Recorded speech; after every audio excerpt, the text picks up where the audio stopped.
He goes for the shenanigans! And he's got it from the front! Sako, no! This isn't enough of a healthy life lead to guarantee victory. Oh my god! This is imminent death! He has no... He had nothing, he had nothing. Wow. BTC just to save himself smart, and he chases that down. And here's the corner now, Daigo. Oh, there. He is still so damaging, but he's on the Close ropes. to stun. He's on the ropes! Focus! He did the red focus!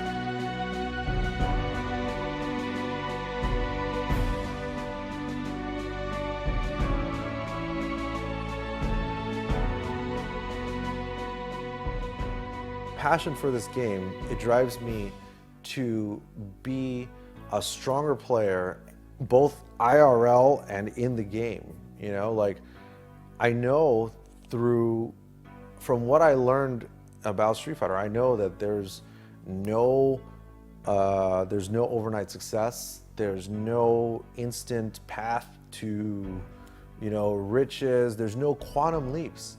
It's just consistency, dedication, and discipline, right? Like Armika says, right? The motto is effort, guts, and spirit. In the FGC. And I look at where we're going, and I've got friends who have become family in my life now.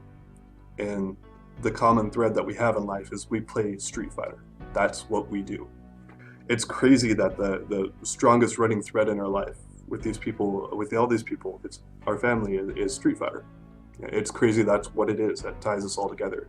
And I look at the people I never would have met if it wasn't for Street Fighter. ただまあ日本でいう将棋みたいになんだろう、時間をかければ絶対に最前提が出るっていうものと比べると、ストリートファイターっていうゲーム、今やってる格闘ゲームは違うと思うっていうのはやっぱ求められるのが瞬時の判断力だから、だからこそ人によって差がつくだろうし、人によって選択肢がいくらでも変わるっていうのが違いだと思う。I love that game. I mean, it's definitely changed me as a person.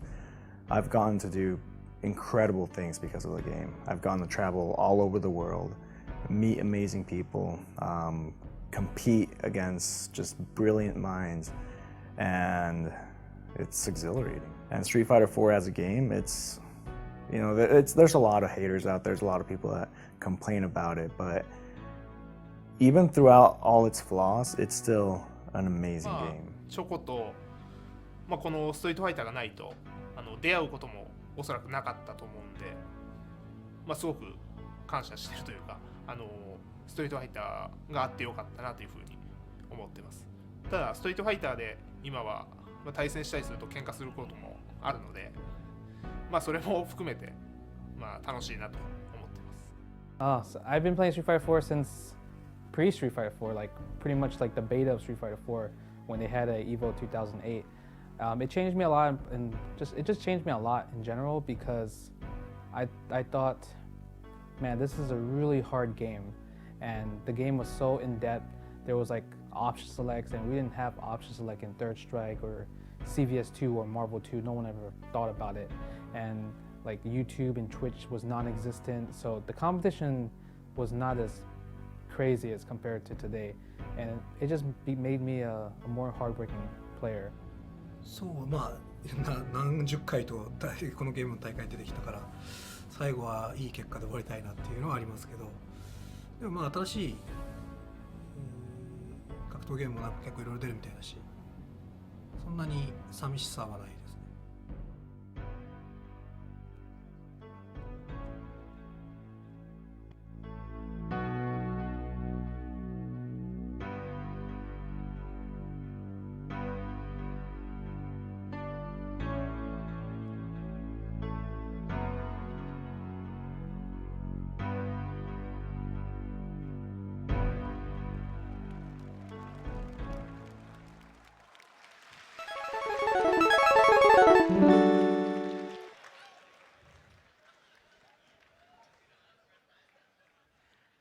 And now it's time for the top 8 here at Capcom Cup 2015. Are you guys ready?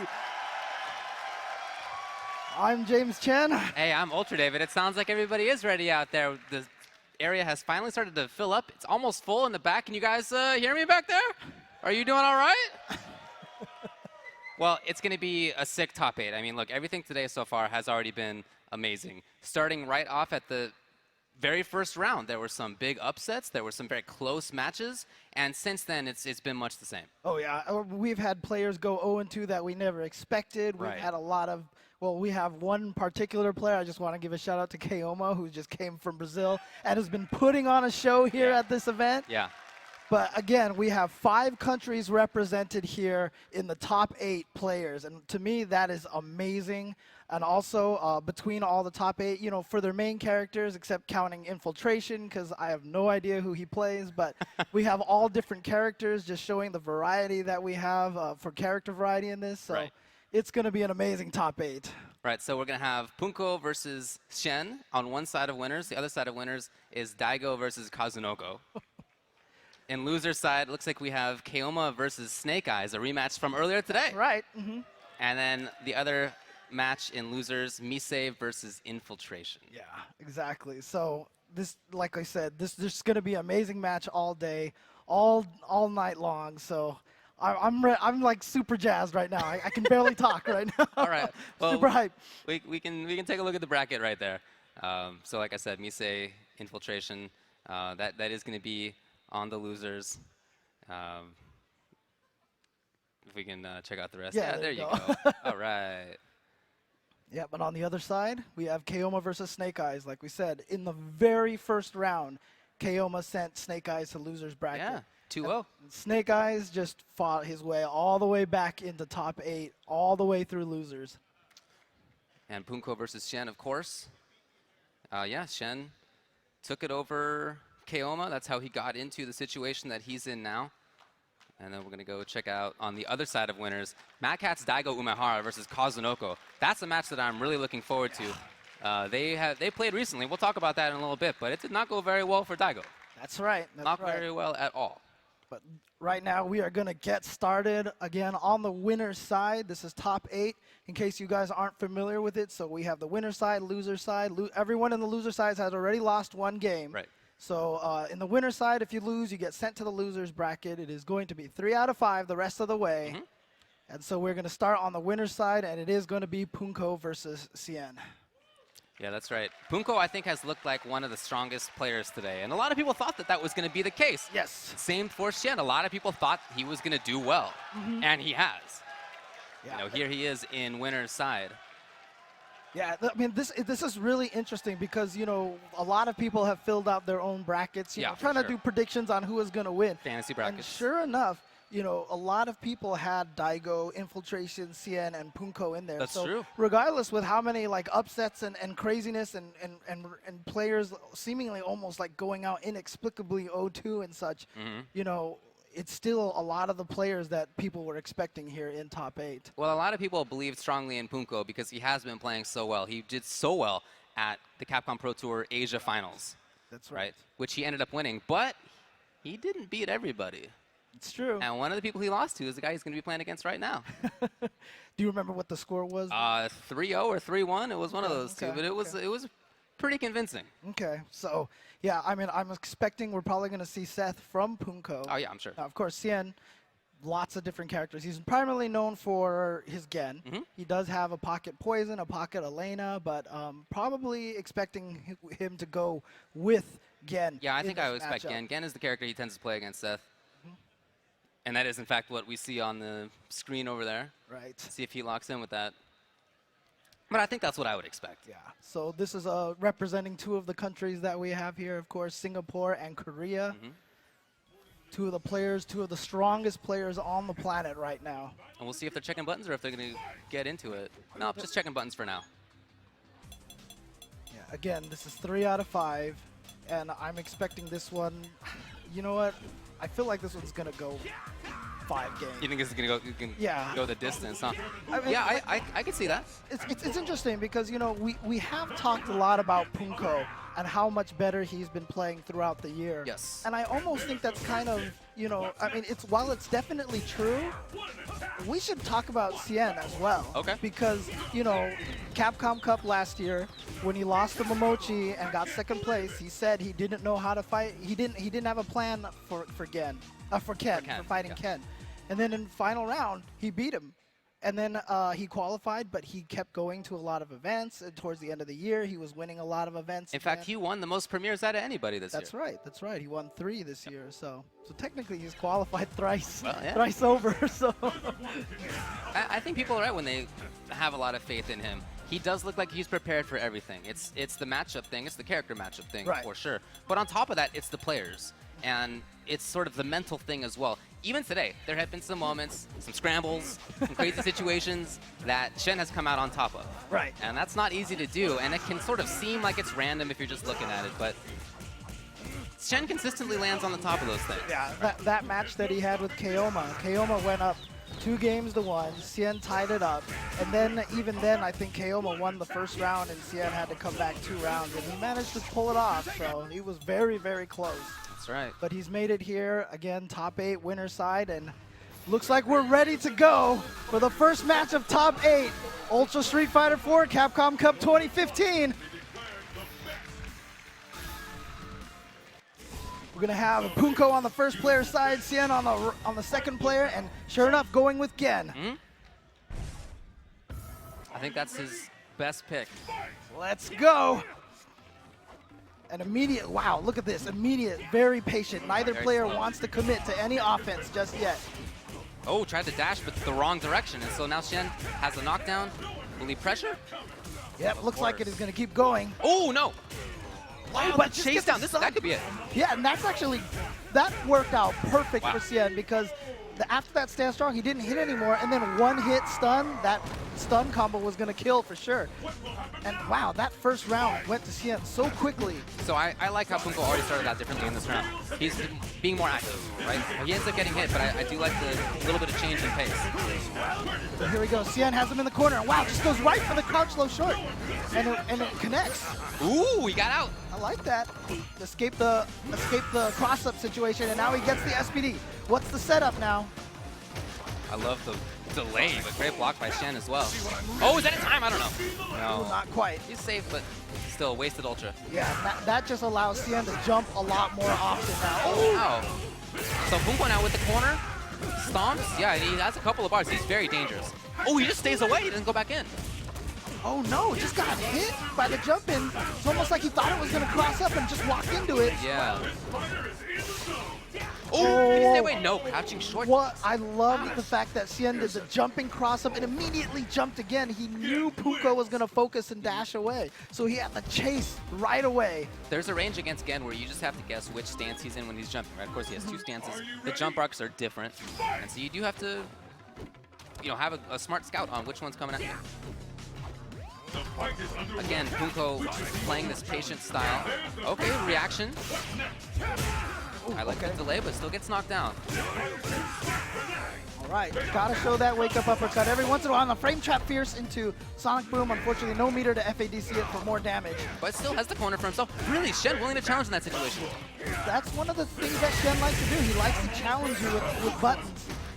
Oh no, anti-air. Shen some cautious pressure, but Punko gets away. Big life lead for him, but he can't get complacent about it. Nice chase down with the air-to-air, and wow, just goes for the uppercut. Well, we saw some different things in that round. We saw wake-up uppercut from Punko. We saw meaty uppercut from Punko. A couple of things that might tell Shen, you can't just run around on me. Right. I mean, that's kind of the stuff that he used to do a long time ago, including that, just kind of like an EX uppercut situation. Those are things that old Punko needed to do, but new Punko didn't do so well in the first game, so, let's bring some of the old tactics back. And you can see it's paying off dividends now. Oh, really? Wow, that's going to be it? Yeah, that's going to be it, just like that. As dominating as the first game was for Cien. Well, good adjustments from Punko. Like you mentioned, he did play more offensively, was more willing to really get in there. That said, the things that he did were still not terribly unsafe. EX, Dragon Punch, FADC's forward, that's safe. And on hit, it deals a ton of damage, as you can see, if you have those 2 bars extra. Oh no, missed it! Went for the big damage combo on Gen. Oh, wow. Shen had been anti-airing that. This time, no. Oh no, obviously that was supposed to have been comboed with a Sonic Boom, but didn't quite get it. And now Cien just getting jumped in on all day. Yeah, very jumpy match right now. Yeah, but Oh! That's one way to shut it down. got him, yep. And we'll see what he goes in for afterward. Remember, we saw Shen actually do the Gen carry. That's right. Pistachio before. So yeah, no meaty Sonic Boom. Instead, he just goes for the dive kick. Wow! Punko was paying attention. Instant head stomp. Was that? Oh, that wasn't even 2 hits. That wasn't even a combo. Just 2 separate stomps. Got him. Okay, so Punko's been able to open up jump-ins for him now. Oh, trying to get away. Tried to dash, but I think the jump over messed up the dash input. Again, you see when he does that, it's almost always when he has at least 3 bars to make it safe or to make it damaging. A little too far from the corner. Not going to get the stomp juggle. And there it is again. Xian challenging, but he didn't want to cancel another super the Ultra yet. Oh, but yeah. he's going to do it now. Here comes Ultra. Auto corrects himself into the corner. And boom. So one dominating game from both players, and now we have a 1-1 round tie here on this crucial game 3. Again, not confirming into the spin kicks for Punko. Okay, reaction. Oh, nice. Yeah, chasing down the back heel. This is him. Dropping the strong into the fierce link. Some nerves coming into play. See him just moving away. And now Punko looks like he's trying to convince Shen to move. No, so Punko moves in instead. Here he has the corner. Again, he's going to have 3 bars. Will he go for the mix-up? He does! Yeah. Oh, Go. Very smart out of by there. Shen. And Xian just built that second meter, so he gets the FADC. And he's going to get some good damage off of that. Both of them jumping, and then... Into stomps. We're going to get EX afterward if he needs it. Oh, doesn't even go for it. Just goes for the safe instant overhead. He has won so many rounds with that instant overhead stomp. It's pretty good. Pretty good tool. And now Punko goes up 2-1. Again, this is winner side bracket. The loser of this match gets sent to the loser side of the bracket. Nice jump timing. Here's Shen now. Gonna get the corner for himself. And just harassing from the front. No, he does go for the cross fault. I really like Punko's, you know, it's funny. It's not just Dragon Punch anti-air as well. There was an attempt, but he's been meeting Shen in the air a lot as well. Oh, wow. Xian going for a little ambiguous wall dive kick. Yeah, Punko's lucky that that focus actually didn't work out.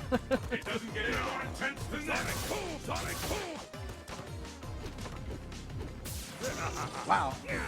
Trying to catch him. Maybe he thought that Xian was going to go for a forward dash or something. Uses the EX waterfall kick, gets the knockdown. What's the follow-up? Yeah, from the front, but too far for the strong fierce to connect. They both missed those combos. So now let's see if Punko can make this comeback happen. Oh, in time? No, not in time. Oh, and Xian didn't want to go for it. He thought maybe Punko would have went for an uppercut there. Now just...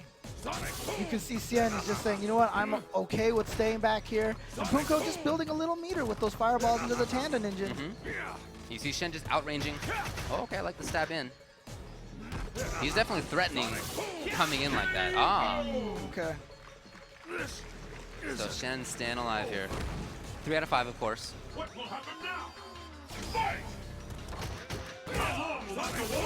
Maybe some more active play on Punko's side. A little too far for the throw and trying to challenge, but same Punko had the same idea, went with the uppercut as well. And again! Oh, nice! All right, Punko now is going to get the corner for himself. A couple more mix-ups and he can do this, but very patient. Oh, nice bait out of the uppercut from Xian. So, Xian sitting on... Oh, really? Did he get him? He got him in time! What reactions from Shen? Oh, God, that's... an FADC, and that's gonna take it. Wow! Let me tell you, the end of that round was perfect. Shen, right? Knew exactly what to look for. He brought in the reactions like he can do. He had the setup, okay, that's a very Shen thing to do. And then the tough execution with the hands FADC. That was such a Shen end to that round. And just like that, he ties it up. It is 2-2, going down to game 5. What side? Okay, just teleports. Doesn't want to deal with that mix-up. And again, they have both been taking a lot to the air to counter each other. The thought of that is like if you fail and get hit, you just get hit out of the air, but you're reset. So you know it's not a bad situation. Huh? Didn't have the meter for the FADC, but he should now. Oh no! Doesn't choose to spin the meter. Yeah, I don't think that's an execution error. I think that's just him thinking he's going to take the round, feeling like he's in a good position, but maybe not. You know, you can never be too safe against Seth. Oh, chases him down. Catches the backdash. Here comes Punko. Oh, Punko in there again. If he gets one more of these, it's going to be bells, and that might be the round. Ooh. Oh, it challenges the focus attack. If that jab had just come out a little bit later, that could have been a counter hit crumple. You're right, but Shen knew the timing. And Xian now, match point. Slow approach from Xian. I don't know about that fierce. That's been problematic for him. No ultra on deck right now, but it does let Xian move. Again, those air-to-airs, that's all they've just been countering each other all day. And that's why, because that dive kick makes the timing hard. Oh, wow! Not fast enough. Yeah, pretty rare to see that option, but yeah, as an anti-air kind of situation. pretty cautious there from Punko. And he backs off again. I just love the buttons that Punko uses on the ground these days. Oh, Punko's making his way. He definitely thinks it's time to go in, you can tell. Really trying to make it happen. Yeah, but now again, 4 meters, Ultra, one of the scariest characters when he gets all 4 meters like that. Yeah, any hit's gonna seal it. Oh, he goes for the throw. Can Punko block? That's the question. Nope! No, he crouches and he's gonna get caught, and that's gonna give it to Xian, and Xian advances forward on the winner's side, sending Punko to losers. So that means that Shen is in winners finals now. Is it winner? That was winners top 8. Winner of that goes to winners finals. Right, yeah. That's how it works. That means that he's guaranteed top 3. Wow. That's a big win. Yeah, so in other words, he's guaranteed at least top 2, and top 3 now.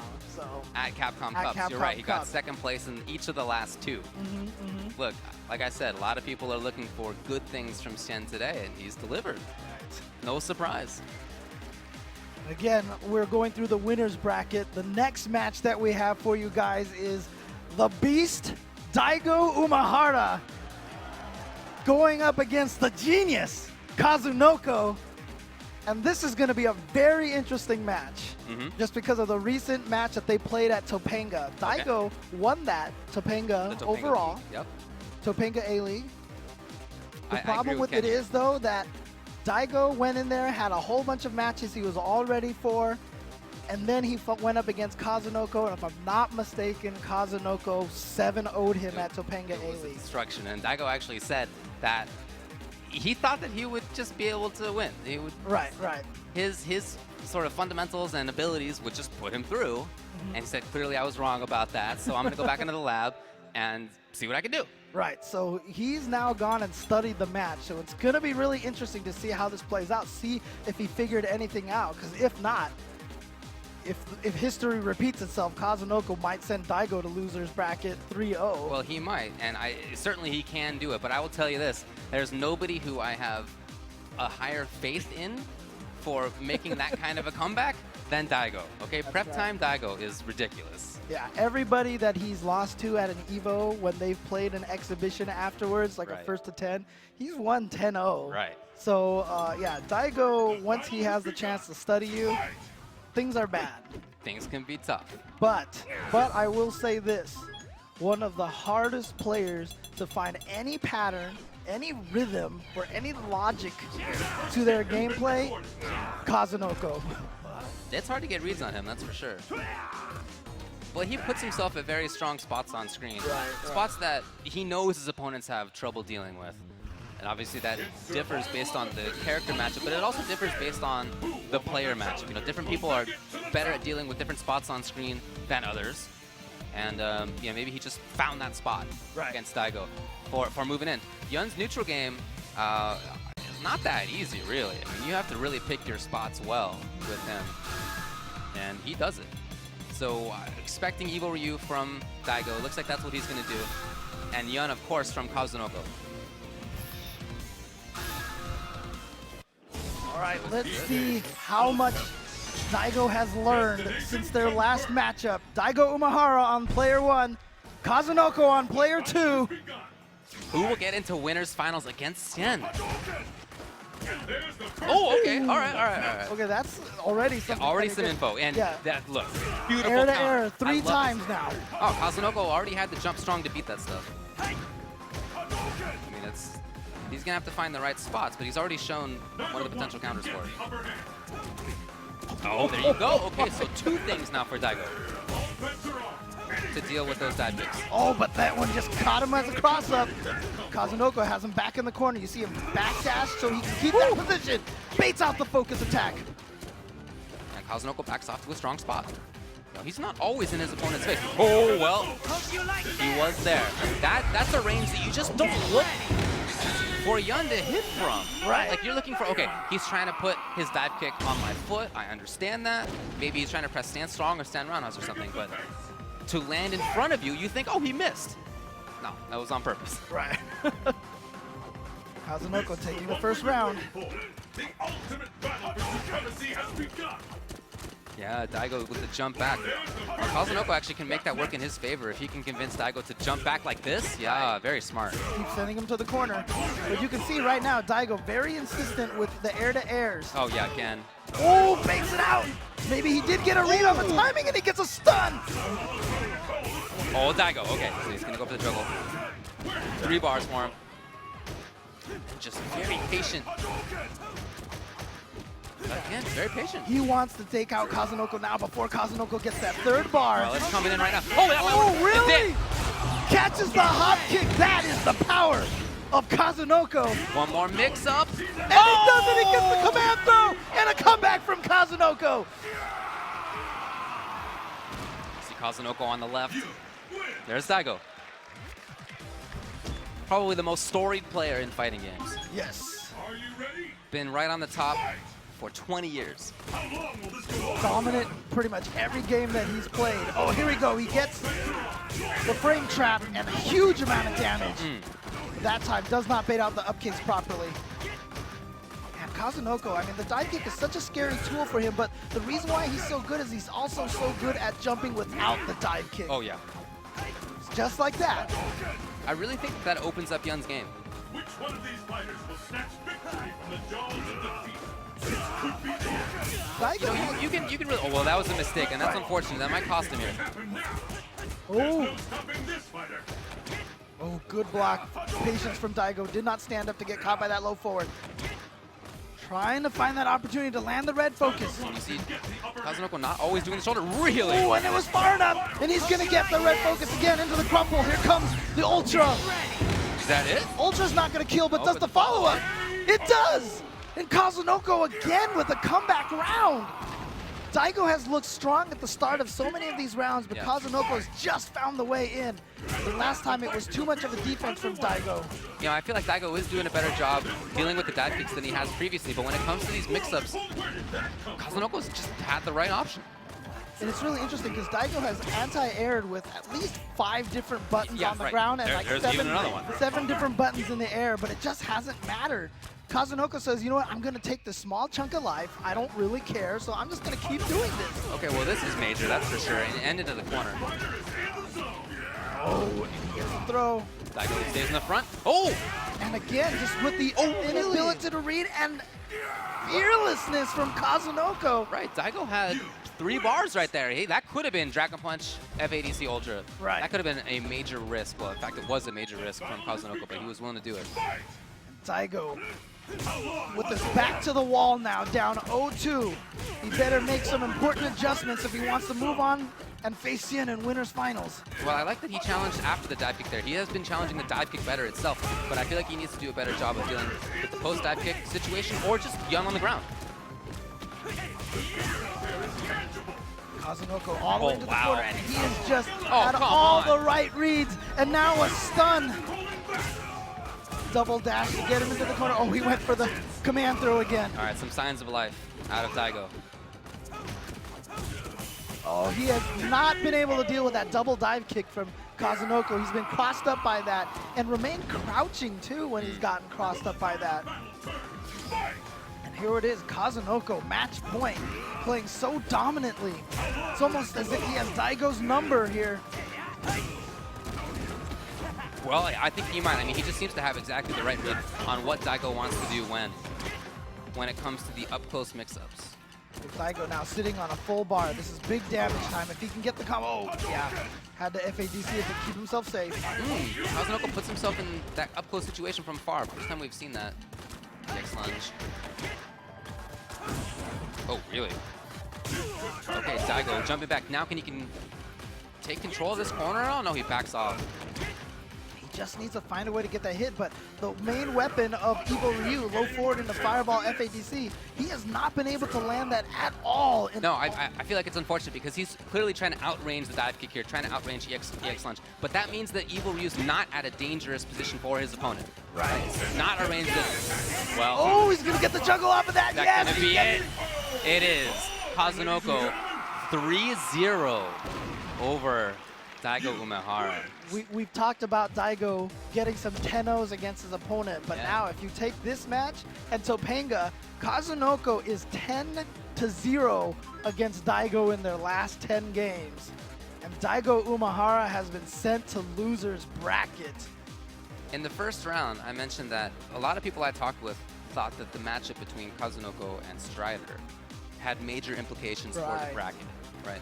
Winner of that, a lot of people thought was going to go deep into this tournament, and in fact, that's what happened. So guaranteed top 3 now is Kazunoko. He's going to be in winners finals against Xian. That's right. And so now we're going to make our way to the losers bracket, and this is where hearts will be broken. We're going to lose players one by one here in the losers bracket. And the first match that we're going to have up, this is the run back from round 1. Keoma taking it over Snake Eyes. And he did it pretty solidly. And in fact, he beat Itazan too. His anti-Geef game is probably the best that I've seen from an Abel. He just has all the right spots. He's willing to make the big reads that you need to make that matchup work. Yeah, and also it was interesting because, you know, behind the stage over there, that's where the players are practicing and congregating. I stood there and I just listened to Alex Vai and Dominion just both sitting there giving as much advice to Snake Eyes as they can, analyzing the matches. They even analyzed the Keoma-Itazan matchup and talked about that. So let's see if all that pays off. And on Keoma's side, I talked with him a little bit, and he said that actually he was surprised at how it went. And that he thinks that there's a likelihood that that he doesn't move on here, but I just don't know if I agree with that. I think that might be a little bit of an undersell, because clearly he's been one of the strongest players today. Once again, I just want to give a shout out to all of the sponsors here, Mad Cats, Turtle Beach, Totino's. Without all of these sponsors helping put on an event like this, we would not have this event taking place at the PlayStation Experience with an audience like this, watching all just these 32 amazing players from around the world. So shout outs to them, thanks to all the sponsors. Okay, well, the players are sitting down. Not going to look for anything in terms of new characters here. It's just going to be new ideas about how to approach it. Some things that I remember from the matchup were that Snake Eyes had life leads in quite a few of the rounds and ended up getting hit by Abel. And of course, Abel is a locomotive, right? Once he gets the knockdown, he can really just turn everything around. So it's going to be very important for Snake that if he has a life lead, I think it's going to be that he's not going to be, doesn't want to be in a situation to get hit. All right, they're going to go into it, or are we checking the buttons? Oh, they are going into it. Okay, this is Red Bull Snake Eyes against Keoma. What a start! And remember, there was one round where Snake Eyes had a huge lead, and he chose not to spend the meter to kill. Right, already a fantastic opening for Snake Eyes. Jumped at the right times. Oh, that's punishable. Here's Keoma. Could this be another one of the situations where Snake Eyes jumps out to a huge lead and Keoma makes the comeback? This is another thing I recall, that Keoma had a bunch of wheel kicks at this range. There is a range where Geef can punish. Keoma mostly places them outside. But Geef also can do EX hand as they're coming over. Yeah, he's going to want to stay out of that short wheel kick range. I'm almost ready to call this one. Yeah, you see a lot of defense right now from Snake. So I wonder if... Oh, wow. I wonder if he is trying to be in a situation that's not an easy one for Abel to make a comeback in. There you see again, Snake Eyes choosing not to use the meter for extra damage. Oh no! Oh, there it was baited, just like that. And as you said, another round where Keoma makes the comeback. But again, that's Abel. One step kick and your life just vanishes. It does kind of seem to me like Snake Eyes was trying to stay away to not get into that Abel vortex, but maybe too passively. We're about to see something big. Snake blocking. Oh, okay. Ah, very smart. Okay, first time we've seen him use that option. Great mix-up opportunity for him right now. Where is he going? Front? Oh, armor! Armor cancels. Very hard to do. Oh, too far for that to connect. Oh, that's punishable, yeah. Punishable right on hit. And now Might have thought- Keoma, another situation where he can seal it. Oh, beautiful reaction. Oh, he thought Snake was going to try to jump away. That was the hard read that Keoma had. Ah. Too far. Oh! Backdash to avoid the tornado throw. And punishes with his own command grab. 1-1. First hit has been recorded. Very intense footsie battle. Oh, you know, we've seen him get punished there, so I'm kind of surprised, but it's good that he's still going to it. Got to keep all your tools. Now, we've mentioned before that Snake Eyes is really good at knowing when the opponent's surprised when he gets a jump attack. Keoma reading it though and getting away. Keoma just plays really well against people with command grabs, it seems. Wow, I don't know. Snake Eyes, I guess, wanted the bar, but that doesn't seem like it was worth it right now. Where did that come from? Oh, hold Get the on! punish. Yep, in the Ultra. And that was only one hit in the EX Green Hand, so this Ultra will do a decent amount of damage. This is damage, yes, and it's going to be a nice meaty situation for Keith. Just sets up the safe jump, okay. Oh, was that there? Not quite enough. There it is, the Takes chase it down. down. Again, now Snake Eyes with the hard read on the backdash. And There were a bunch of backdashes by Keoma, to be fair. Yeah, you can hear the USA chants. Of course, Keoma here from Brazil. that's right. Sole Brazilian in this top 32. Right now, I swear I can hear all of the Brazilians Yep. chanting Keoma's name from Brazil. There's the first hit. What's next? Reversal on Geef's side. I wonder if it was pile driver. Which one of these two? This fighter is in the zone. Oh, here we go, big punish. Snake Eyes, just trying to build some meter. Wants to get 2 meters so that he can go for maybe a green hand in the FADC to keep himself safe. Oh, Little bit of an overextension. Again, the backdash from Keoma. Snake in there? No, not quite. Keoma able to get away. love that use of that neutral jump shot. Oh, wow. Not sure what that falling sky was for. Just gets the bar, looks like. Looks like it's not paying out for him, really. Oh, he did get the hit. He just hasn't committed to that last hit just yet. But he's got 2 bars, and that could spell the end of Zangief if he just lands one step kick. You saw the fake dash right there. Snake Eyes did not take the bait, but he's getting backed up. Yeah, and he has no meter as well, so that's what's making this run. Oh! Dude picked the right button at the right time at the right place. Yeah, you see how he like waited till really low in the jump to hit Fierce, and that just puts his body to avoid that low forward. We've seen, that was the second time we've seen him do that in this run back now. No punish from Keoma. Yeah, he dashed up, but didn't quite get anything afterward. Oh, beautiful. It spends 2 bars to do that, but here he comes. Look, Gets the tornado if throw. you can get things started as able, get things started. You got one mix-up out of it at least, and now that...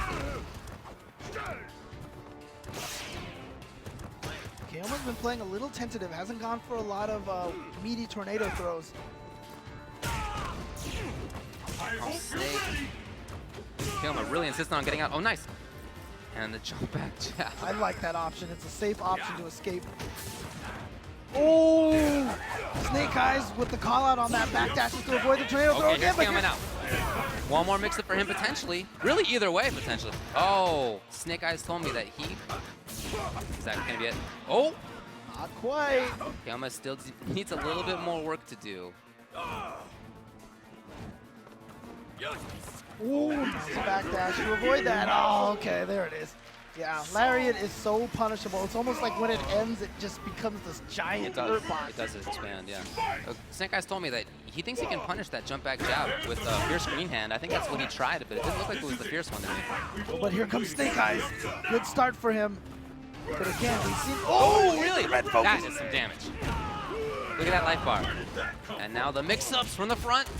I've never seen a combo. Oh, the read by Snake Eyes.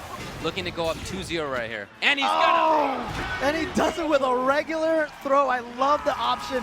If Keoma had neutral jumped, he would have recovered in time to get the lariat.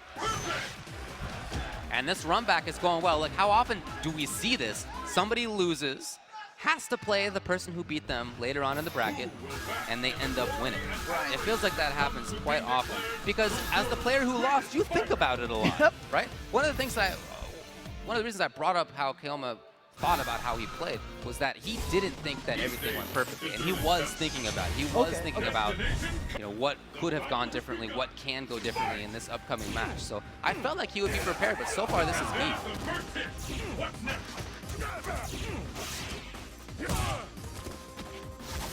All right, here's Keoma now. Well, not a whole lot. Crouch tech turns into corner control now for Snake Eyes.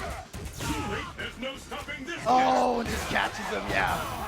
Not quite it, but very close. Chip setup. Okay, so Keoma goes for the backdash. Again, he can make this work. It's possible. There it is. He needs a couple more. Oh, looking for Step kick EX now. hand. Oh, what a great backdash to avoid that. That timing, James, that was the perfect time. The perfect place for the backdash. I think he needs something else. And started with the fear, so this will do a lot of damage, but you're right, not quite dead. For the jab. Oh! Wow, he just knew it wasn't even the EX one. He went for the regular one. He just knew that it was going to catch in time before the EX green hand would reach him. One of the nice things about Abel in this matchup is that he can, in fact, challenge Geef better than most characters can.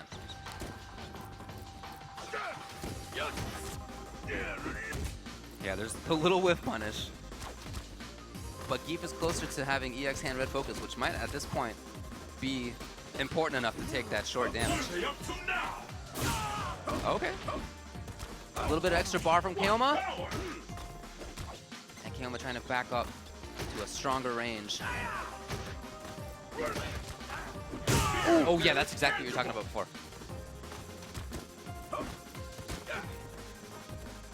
Snake Eyes, you can really see trying to outrange Abel. Oh, backdash, huh? Oh, he's there it is. Stand up, yep. Insistent enough to find it. Snake Eyes definitely never bashful about using that meter. Just goes for the regular throw and then walk up SPD. That means it's match point for Red Bull Snake Eyes. Remember, he lost in the first match, of course, to Keoma right here, and it looked like he was going to lose in his second match, too. It looked like he almost went 0-2. So he has made a long road happen. Not only has he made it all the way through this loser's bracket, but he gets the run back against the person who put him there. Nice space by Keoma. Nice damage by Keoma as well. Already half-life gone. Oh, he's going to get the punish on that. Oh, no. Okay. Oh, just double backdash. Get out of there. Nice open jump. Oh, did he get him? Oh, no. I guess he didn't. So that's going to be Keoma. He's going to take at least one game here. 2-1. Yeah, of course, if that Geef Ultra works out, the opponent can't do anything. Right, exactly. Right? It just grabs. Right. So you might as well just go for the Ultra there. No reason to jump. Yeah, I see a lot of people jump back on reaction to that thing. If you can't move, then you shouldn't be jumping back. You should be jumping it. Right? You should be making something happen. All right, so there we go. Keoma taking it to 2-1. Can Keoma bring this all the way back? He made those comebacks work out in individual rounds the last time they played. Maybe he can make it happen throughout this whole match.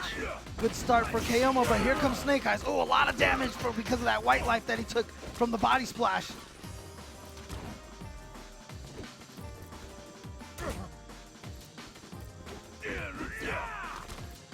Not quite that wide.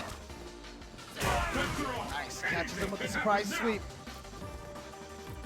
See Snake slowly trying to move in, slowly trying to inch. Very brave walk up by Keoma to make things start. And then back to mid-range, looks like.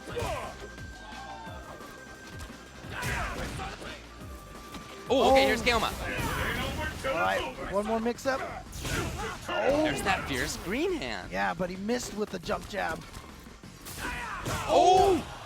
Oh, he didn't get the rest. Oh, but, is it still enough for stun? Not quite yet. Oh, big bet. Oh, and big a beautiful chase down. But like I said, Snake Eyes is not bashful about spending meter at the end of rounds like that. And sure enough, there he goes. And now no meter to come in this round, but that was a bad distance on that one. Wow, Keoma with the wake up EX. Will he go in? Yeah, there's another one. Will he keep it going? Not No, quite. it goes low this time. Ooh, what a button. whip punish. Keoma's just getting wet. Snake Eyes dropping a combo there, meant to get stand short in the green hand, but didn't quite get it. Yeah, punishable. No. Snake Eyes not quite enough for EX. Oh, really? Keoma now with the life advantage. He's faking the wheel kick. You saw that right there. He's hoping to convince Snake Eyes to react to something. And he wants it to be the wrong thing. Oh, they both did it! Can Snake Eyes find it? He just needs one button. Any of those jabs, that's good enough! Wow! Keoma went for the sweep. I'm actually really surprised that, you know, he went for that. But the empty jump in the EX green hand is going to pay off for Snake Eyes. And now Snake Eyes again at match point. That's some stun. Yeah, very important to escape that, that's for sure. Get out of there as fast as you can. Nice. Here comes that pressure now from Keoma. Gets that meaty tornado throw again. We've seen 2 in a row a bunch of times. Still not going to see 3. Wow, just regular throw, huh? Ooh, nice whiff punish. Wow, by sweep even. Oh, and he doesn't go into the green hand. This time he just goes for the SPD. What's the mix-up? Trying to chase down the backdash. Didn't quite time the low short correctly. Keoma has to be careful with building that meter. He wants the 2 bars, but Snake Eyes has been reacting to it very well. The 2 bars are so important for him right now that if he gets the step kick and he has 2 meters, you know, he's going to get the full ultra combo. Snake Eyes just trying to be at a range where he can react to things. See him sort of putting himself into the corner. We saw that happen in the first round, and it did not pay off for him. Wow, he's still going for it. He's got enough meter. If he lands the step kick now. Look, there's a lot of time on the clock. Oh, there it is. Snake Eyes is going to move on for the U.S. and Keoma from Brazil. I think everybody can agree that he did his country proud today. Oh, absolutely. And even though the audience here, you hear the USA chant. I think that's understandable. That's where we are. But at the same time, you got to have a lot of respect for how Keoma performed. I think he really turned a lot of heads today. Yeah, I mean, honestly, everybody at home in Brazil watching this event, you know, they have to be so proud of what Keoma has come and done. I think so. Took Shen to the brink and then upset a lot of players, made it all the way here into top 8. Round of applause for Brazil's Keoma.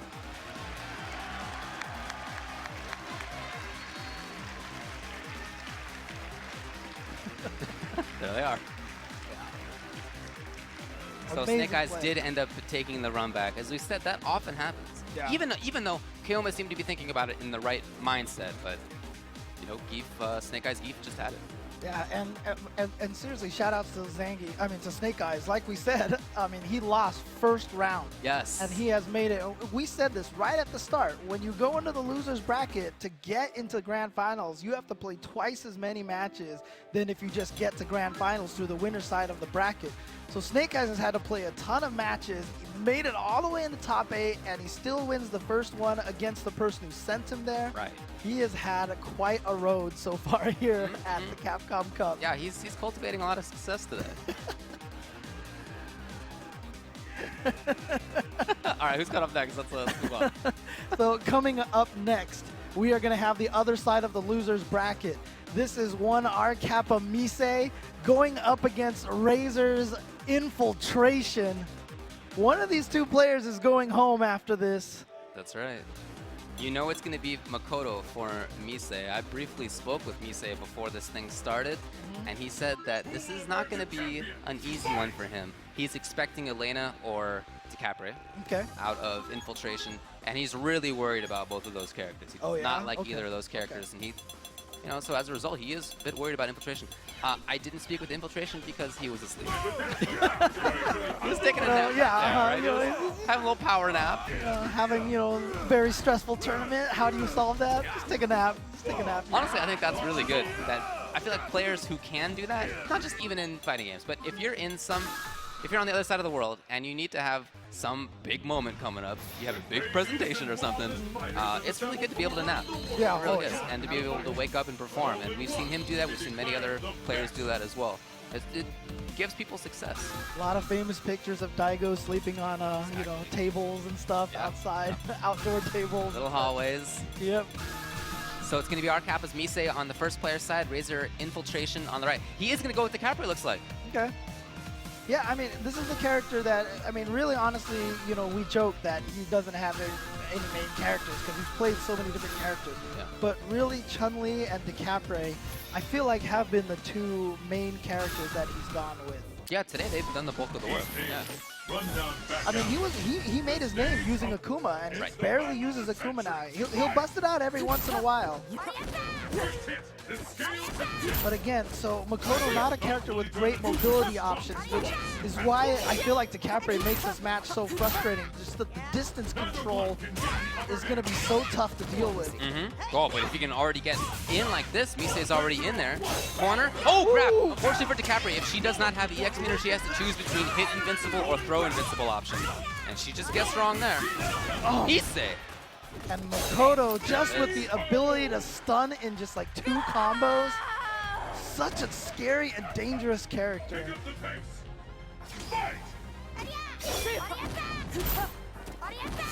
I did expect a little bit more vagary in terms of movement from Infiltrations to Capra. I feel like that's part of why you picked this, just the ability to go in and out, in and out.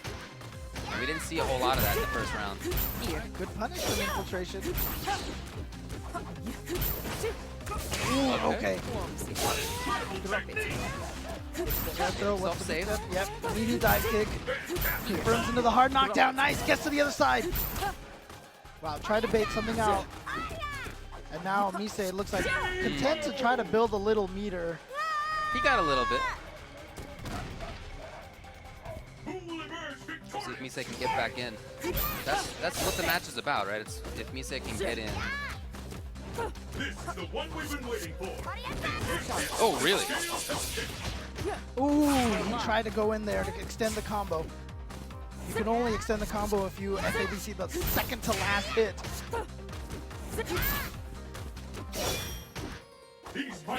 So Mise actually is playing pretty patiently for the most part. Well, he ended up dashing into something there. Oh! See, when he started holding that, that was a great read. Here's Mise now, 2 bars, very dangerous. Both go to the air. He's very scared of that. Oh, wow, spins the meter, takes him all the way into the corner. Oh! Ultra! We saw him miss that earlier in the day, but this time he lands it. Is it going to be enough to kill? Not quite. Will he stay in? Oh, he thought it was going to do it! It didn't do it. Needs something else. Oh, Mise! Just gets him with a deep breath out afterward. Just got right under there with the cross under at the very last second.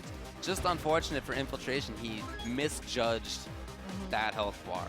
He was a pixel off, all right, very close. But look, if you screw up against Makoto, you're gonna lose. That's the character. I mean, she's a tough character to use because it's hard to find openings consistently with her. But if there are mistakes like that, she's better than almost anybody to capitalize on. And I was about to say, Infiltration, as we said, lots of different characters, but he's going to stick with the Capra. And I think that's a good choice. It's not like that, he lost that first game really in a bad way. It really was that one misread on the life that cost him. Right. Oh, I love that. Mise tried to backdash her down. Yeah, Mise, you saw it go for that focus. I was thinking air drill as well from Infiltration, but Infiltration didn't go for it. See if Mise can get anything on this. Nice, here's Impel. Gets it meaty, so it's safe. Normally punishable. So Infiltration staying away, looks like. He certainly has a mobile enough character to do that. But we'll see if he can do it for 40 seconds. There's a bunch of time left. Oh, really? Infiltration just getting away. 30 seconds left on the clock now. Just always looking, just trying to feign that he's doing something. That's why he's throwing out those stand jabs.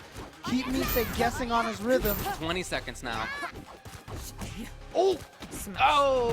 Oh, so smart. Dash under. Mise was trying to get ready to block the other direction and just goes for the throw. Ooh! I didn't think he would get charged enough for that. Mistimed that meaty. Thrown out of Karagusa, it looks like. Ooh, here we go. Punish. Tried to dash, no.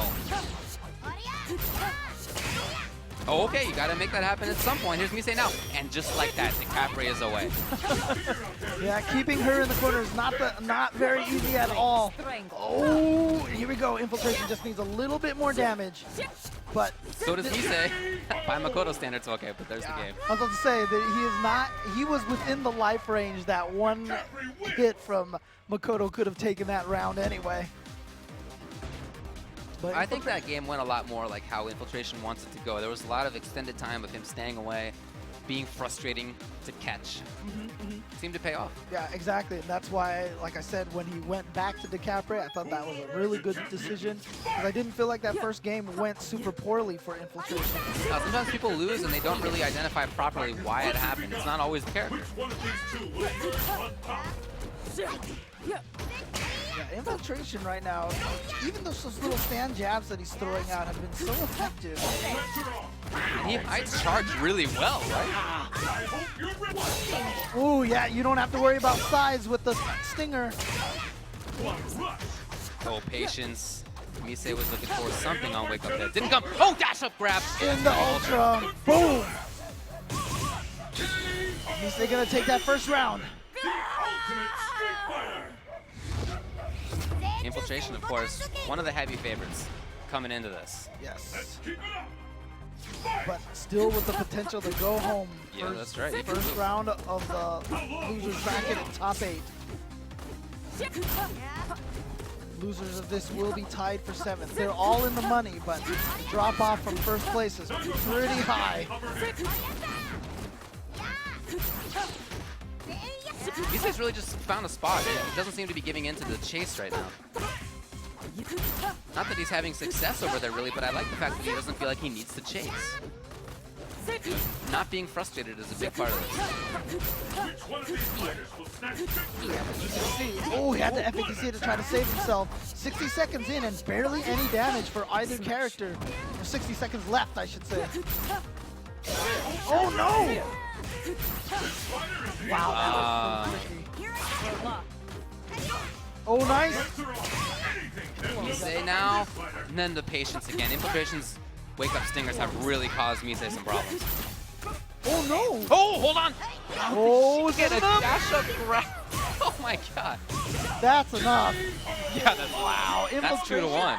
With one mistake where he got the stand strong and he canceled on the scramble. Normally, you should just go into the slide kick and go get the hard knockdown, but for some reason, he just canceled into the reset position.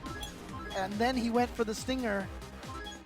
And a great block from Mise, and he just took the damage, dashed up, grabbed him with the Karakusa, and right into Ultra. But only one will be declared the best. Infiltration looks like he's thinking about it. See if he does stick with DiCaprio. I like the game plan that he has with DiCaprio, and when it's worked, it's worked. Chun-Li, that's what he's considering. Gonna go to his other main character. Were there air quotes there? Yeah, pretty much. Question is he gonna lock in? He did. It's gonna be Chun-Li. So this is the character that Infiltration's gonna let his tournament ride on, because if he loses this game, he's out of here. Right. Now remember, when Mise fought against Knuckle-Doo, he actually got all those axe kicks over and over again because Guile has to charge for his anti-air. Chun-Li does not have a lot of great anti-airs either, unless she has meter, so this could be a huge opportunity for Mise just to apply pressure. And Mise was so worried about the DiCaprio pick, I think you can see why. The other one he was worried about was Elena. He didn't mention Chun-Li as a character he was afraid of. so far, I think it's looking okay for him. He already has the corner. Oh, wow.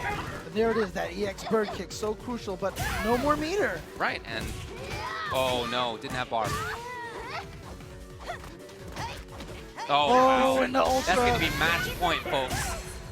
Our Kappa Mise on the verge of sending Razor Infiltration home, a player a lot of people had getting very high in the third of it. Very popular pick to take it or get top 3. And the battle continues. Infiltration loses this, he will go out in 7th place. Yeah, Infiltration is definitely one of the all-time greatest Street Fighter 4 players.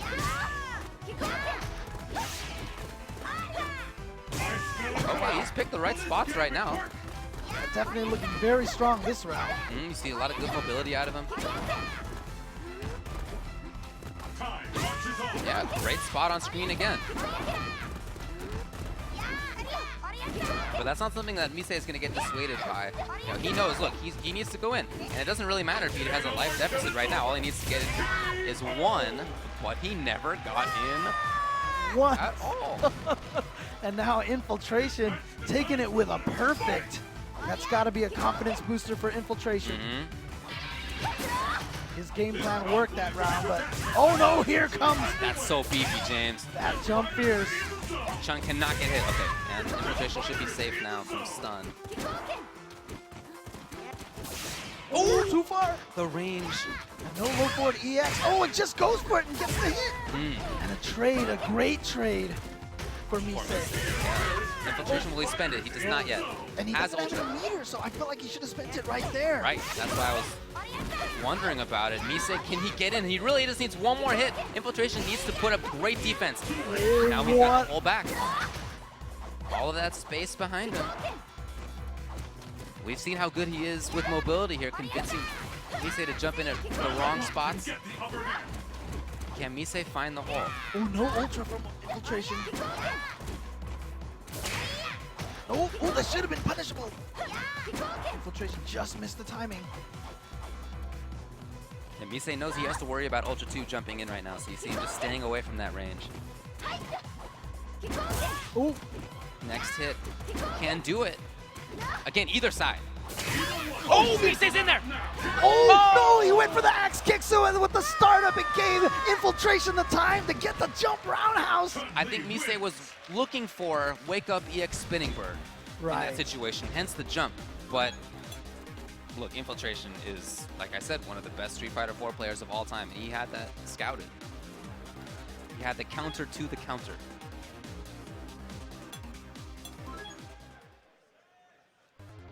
So Infiltration has actually gone back to character select. Of course, he's obligated to stick with the character.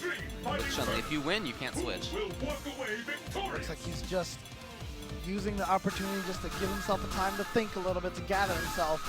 Because that was definitely right there. Yes, very close either way. His Capcom Cup life was just flashed right before his eyes. And then he got that jump roundhouse, so he's still in this. 1 round wasn't perfect. Can he run that game plan? Ooh! Awesome start from Mise with that whiff option select. Pretty tough to challenge her buttons like that. You really just have to outrange. If you have a better spot. Again, Mise in the last game, he started off the first round just like this. You see Infiltration has been taken to the air a lot. I mean, that's how he won the last round. He went to the air. I think that's one of those things that Mise might want to scout out. Mise just wanted that final hit. Did he get too greedy? Okay, no ultra. Oh, only 1 hit, but Mise did not get caught by that. There's that. Mise backing off. I like how he does that to a more confident range. It's always interesting that I see Infiltration spend that meter that he could use. Ooh, the patience on both sides. Oh, too far. Oh! Oh, the chip. Is that chip? That might be. Match point again for our Kappa Mise. That's what it was. Was chip. Can Infiltration win the 2 rounds he needs to stay alive? Mise has had quite the day. Started off by sending Bonchan to losers, another heavy favorite. God, look at the corner carrying the damage on. Yo, you can't backdash. Oh, Second there's time the Bill in the corner now. Will he spend it? This time he does. Yes. He hasn't been able to use it all the other times, so this time he says, you know what, I need to spend this. I've been saving it and it hasn't been paying off. Oh, that torch strong from Makoto, such a good hitbox. Major danger right now for infiltration. That might be it, it is! Misei takes it, he eliminates infiltration, one of the heavy favorites. Misei, like I said, beat Bonchan, he's beaten a host of players on his way through. And he's gonna keep doing it. That's right, infiltration's out. Infiltration is out of the tournament in 7th place. Hey, but everybody, big round of applause for Infiltration, one of the greatest Street Fighter 4 players of all time.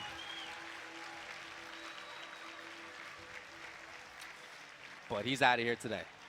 And the next matchup is going to be a run back from Evolution. Oh, wait, Infiltration bow. waving to the crowd, yep. Yeah.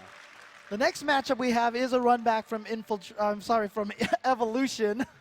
And this is going to be Daigo Umehara in loser's bracket versus Snake Eyes. Ooh, okay. Ooh, and remember, Daigo he defeated Snake Eyes at Evo just this past year. Pretty solidly. Yes, with just outfootsing him. It was a footsie match, exactly. Exactly, and that was probably one of the weaker areas of Snake Eyes' game. He went to Japan, played there for 3 weeks, definitely gained a lot of strength in that area.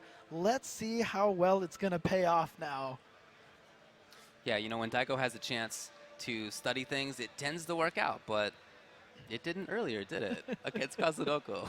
Well, the interesting thing, too, is that you remember last year, people asked Daigo, because a lot of people were very high on Snake Eyes last year from Capcom Cup, and people asked Daigo, like, what are you going to do against Snake Eyes? What's your strategy? What have you studied? And Daigo's response was pretty much, it's just Zangief. It's Zangief, yeah. Zangief. He'll be fine. And when it came to their match at Evo, he was. Yes. But now let's see how this is going to go. Once again, Mad Catz Daigo going up against Red Bull's Snake Eyes.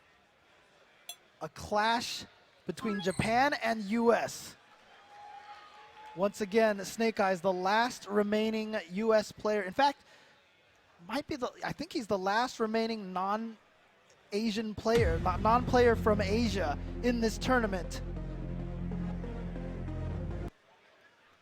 I imagine it'll be Geef. Of course, he has the Evil Ryu, but I don't see the point really of picking the Evil Ryu here in this matchup. I agree. I don't think Geef does terribly. Look, it's not. I don't think it's a matchup that Geef wins. Okay. Right. Evil Ryu just has nice buttons to deal with Geef. As you said, that's how the matchup went when they played before. It was a footsie battle, and it's hard to beat Daigo in those. You know, Daigo's sense of spacing is great, his timing is great, but one of the things that sets his mid-range footsie game apart from other people is that he's willing to be a little riskier in it. He's willing to be more forceful, walk up a little bit farther than you think he will. And that can be tough to deal with. We're just checking buttons right now. Not quite set up yet. Again, a tough match here. These are two players who are huge fan favorites. So I can imagine there's going to be a lot of divide here. Rooting for either Snake Eyes or Daigo. Okay, well, looks like they're going to be ready.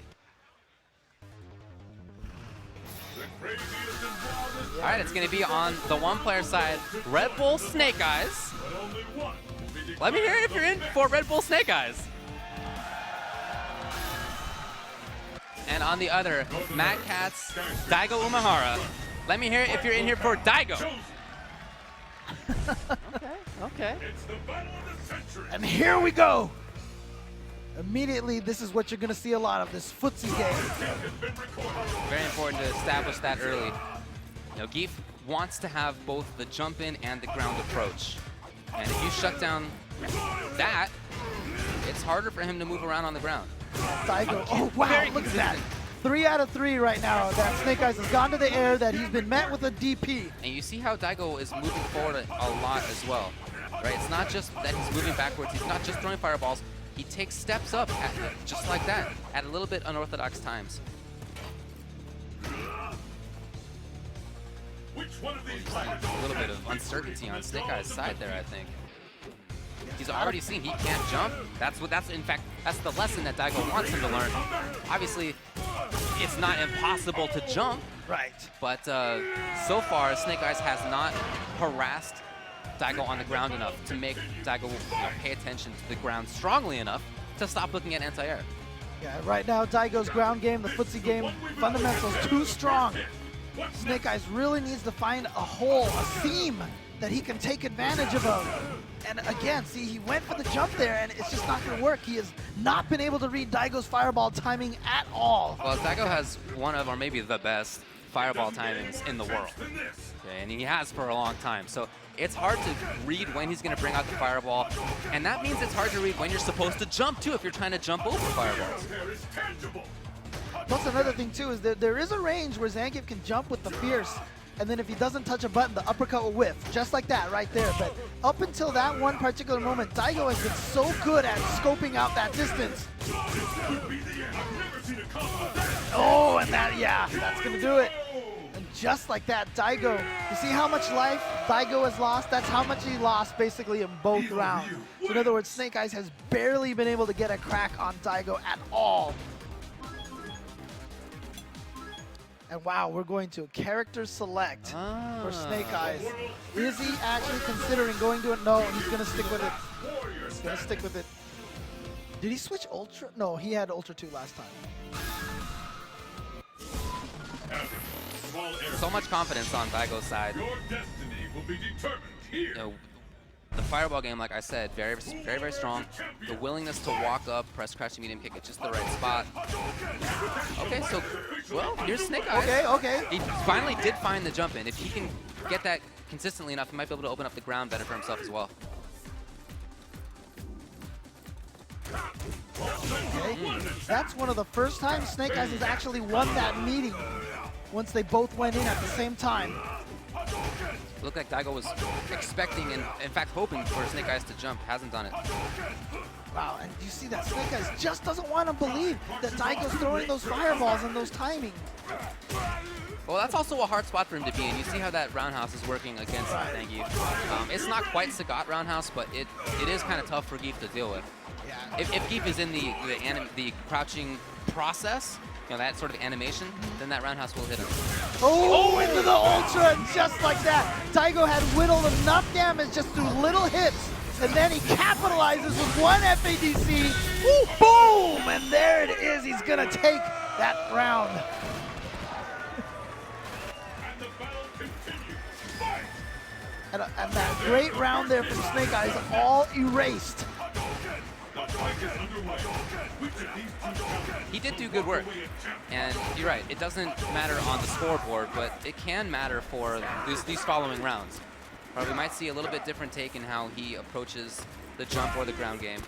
Yeah, Daigo. We are seeing a little bit of difference in how Daigo deals with it. Yeah, but he's been maintaining the distance that he wants so well that Snake Eyes just hasn't been able to get anything out of that. Just right there, he finally got Daigo to the corner, one combo all the way back out. Oh, nice. So beautiful with that air-to-air. Risky with that Ultra 2 on deck. Poor Snake Eyes. Daigo, will he throw that fireball? That's the question. EX hand red focus. He did throw it, and it was at precisely the right time. Yeah, and the EX as well to make it as fast as possible. Daigo going up 2 games to nothing. Yeah, hard to deal with it, you know, if you're Snake Eyes right now. And you can see on his face, doesn't really seem entirely sure about what he should be doing better, what he should be doing differently. So he's gone back to character select again. Thinking about it. He's gonna stick with Zangief. Yeah, because really, honestly, going Evil Ryu is just not. I mean, that's the secondary character that he has to fight against Sagat. It worked when he fought against Gact earlier in the tournament, but I just don't think he's gonna get the same kind of results going up against Daigo. The stage of battle is I think you're right. I do think this is the best bet for him. Last chance for Snake Eyes. Can he get a win in here? But see how Daigo, every time Snake Eyes tries to jump at that range, Daigo just closes the distance and makes sure that his uppercut will connect. I love the backdash there after that jump fierce hit, just to reset the situation.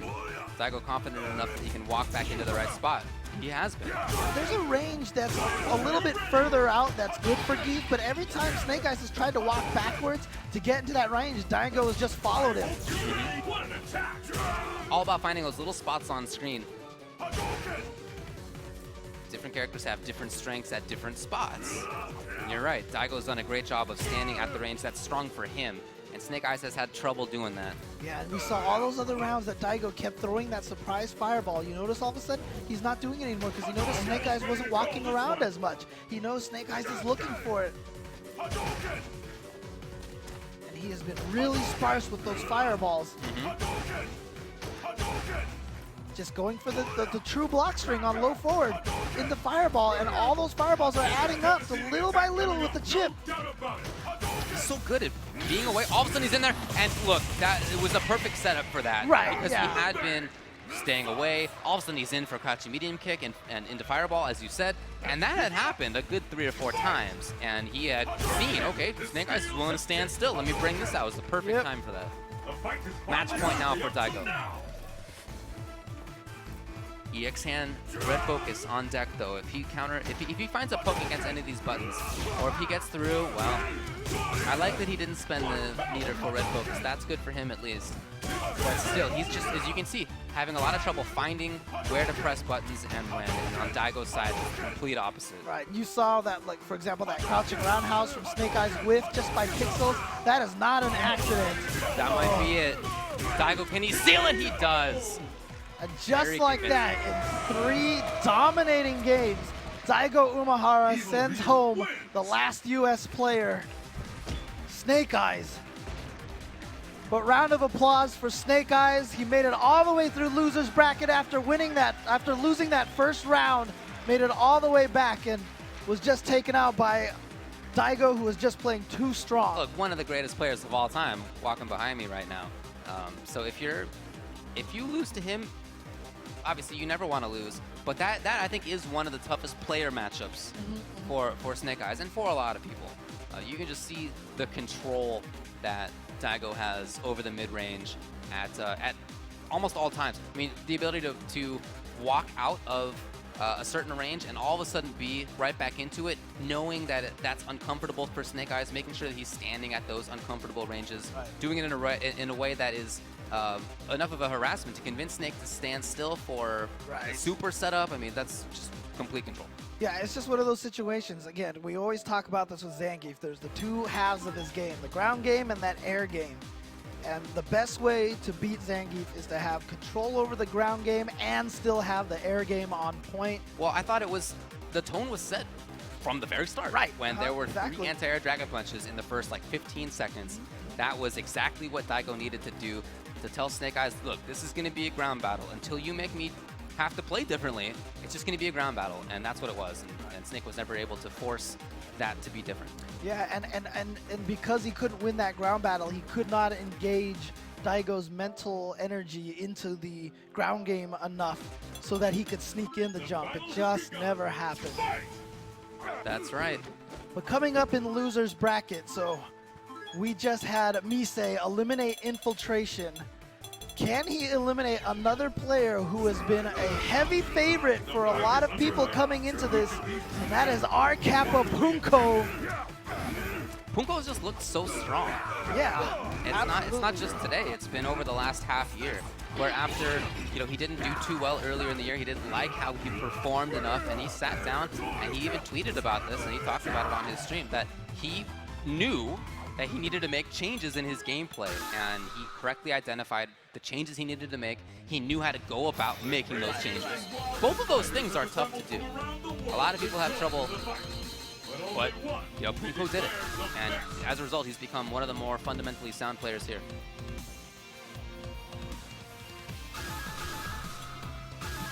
We've seen already the game plan that Misei wants to play is just get in with Makoto and do damage. Now, Seth doesn't have a lot of damage, but when you get hit by Makoto, you die almost regardless of how much life you have. I mean, in this matchup, it's going to be 2 hits. It's a game of 2 hits for Misei.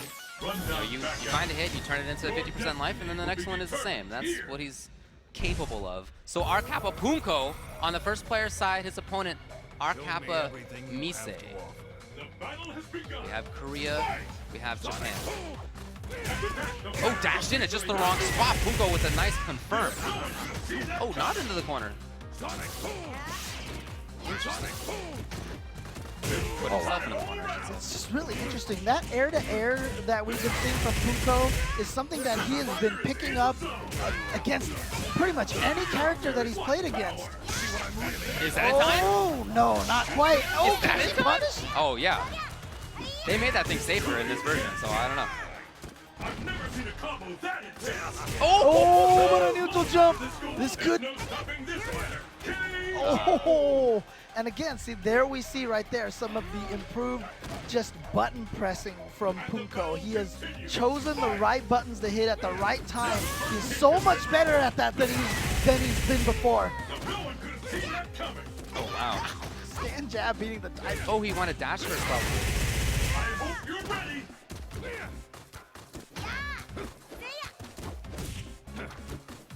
See, Mise really trying to fight from a range where he's safe, but all of a sudden he's in there, right? Oh, nice. And the great timing on that juggle. Oh, she Strong, went for yeah. something. Yeah, she went for the command throw. So Punko's going to get this ultra. He's going to get some decent damage. How's he going to try to finish this round? Ooh, really? Punko's still at risk. Oh, Oh. Mise missed the instant air axe kick. That's what that jump short was supposed to be. Punko capitalized. Punko's going to take game one. As you said, he's been looking so strong this whole tournament.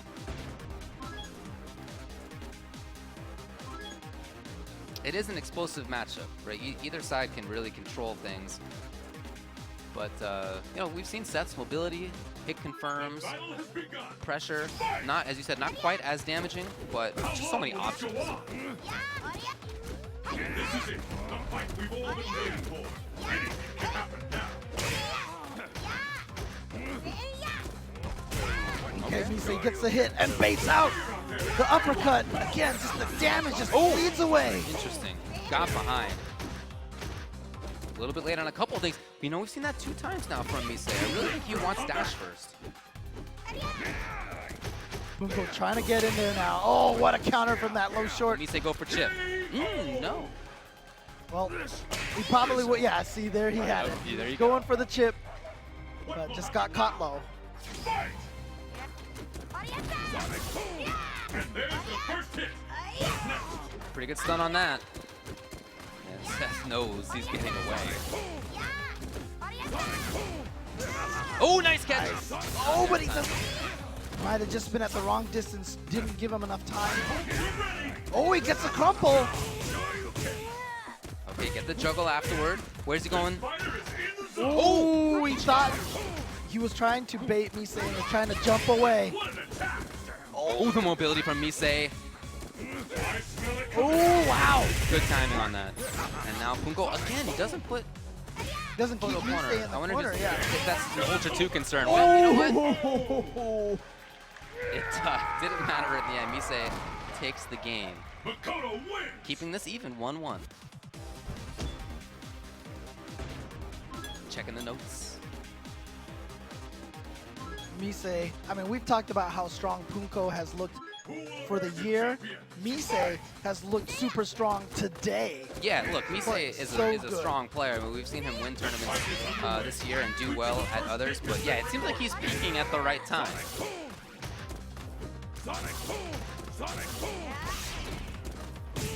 Oh, wow. And into the corner. Yeah, enough for the stomps. I've never seen a combo that intense.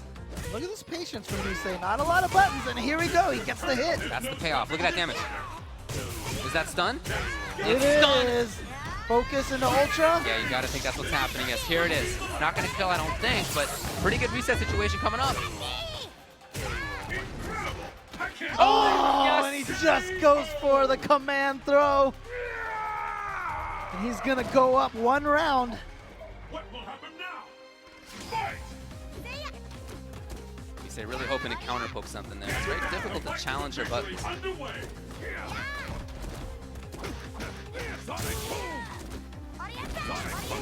It's really interesting because Punko's playing just looks like a very straightforward game for his game plan. You know, I don't feel like he's making any particular adjustments for what Misei's doing. It feels like he's just playing the matchup and not playing the person. Oh, that Misei really let that one drop.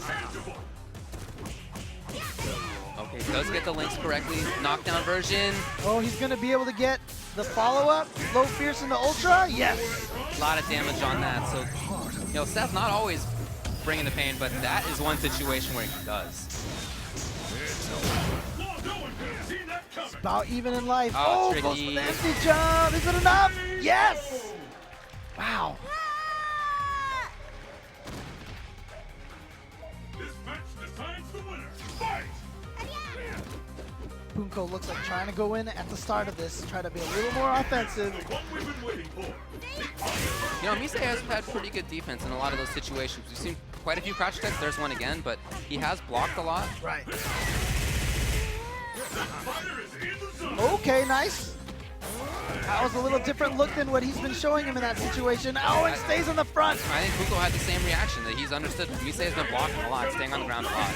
Oh, just outside of the range of that command grab. EX command grab from Makoto, not a great range on that. Right. Seth wins. Get some of the low fierce and the stun, one hit, so the follow-up combo gonna do lots of damage. Punko going up 2-1.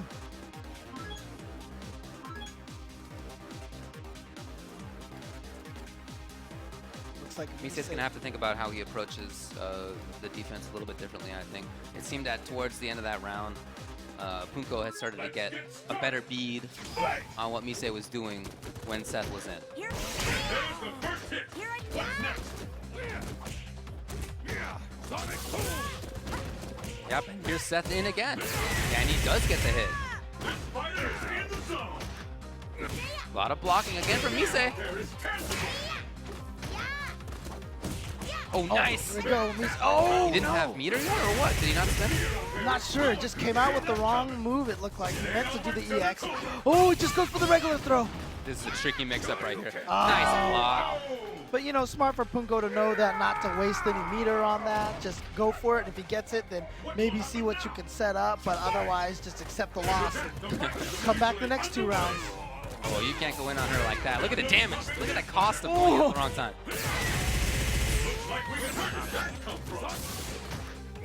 We've seen quite a few of those Sonic Boom FADCs. I don't think Misei's taking the bait on any of them. Incredible. I can't believe it. Gets the forward throw, keeps him in the corner. Ah. Ooh, okay. Using the low fierce with more block stun. Oh, the trickiness. That's about it, yeah. Inevitable death situation. Even if she had woken up with something like Ultra 2, Seth would have blocked in time. Would have been able to punish the whiff if it was in the whiff version, so just a bad spot. Now match point for Punko. Good confirm. Into the spin kicks, gets some Misei into the corner. But nice, just out, just like that.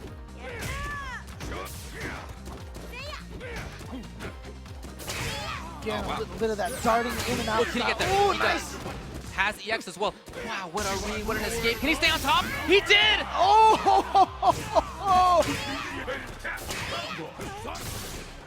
Oh, what a Oh, read on the chases the back backdash, dash. yeah. Punko's not out of this. Crouch tech again. He tried to play this SPD card, but Ooh, danger time either way. just get out of there. Oh, he probably wanted the chip. It didn't come. Instead, Punko takes it. Oh, what a wall jump from Punko to get the maximum punish. Punko is gonna move on in losers bracket. Such a close fight. That really could have gone either way. Even though the scoreboard's going to say 3-1, I really don't think it was anything like that. And in terms of Misei closeness. left just a trail of bodies in his wake this whole entire event. Round of applause, everybody, for our Kappa's Misei for the amazing Makoto play.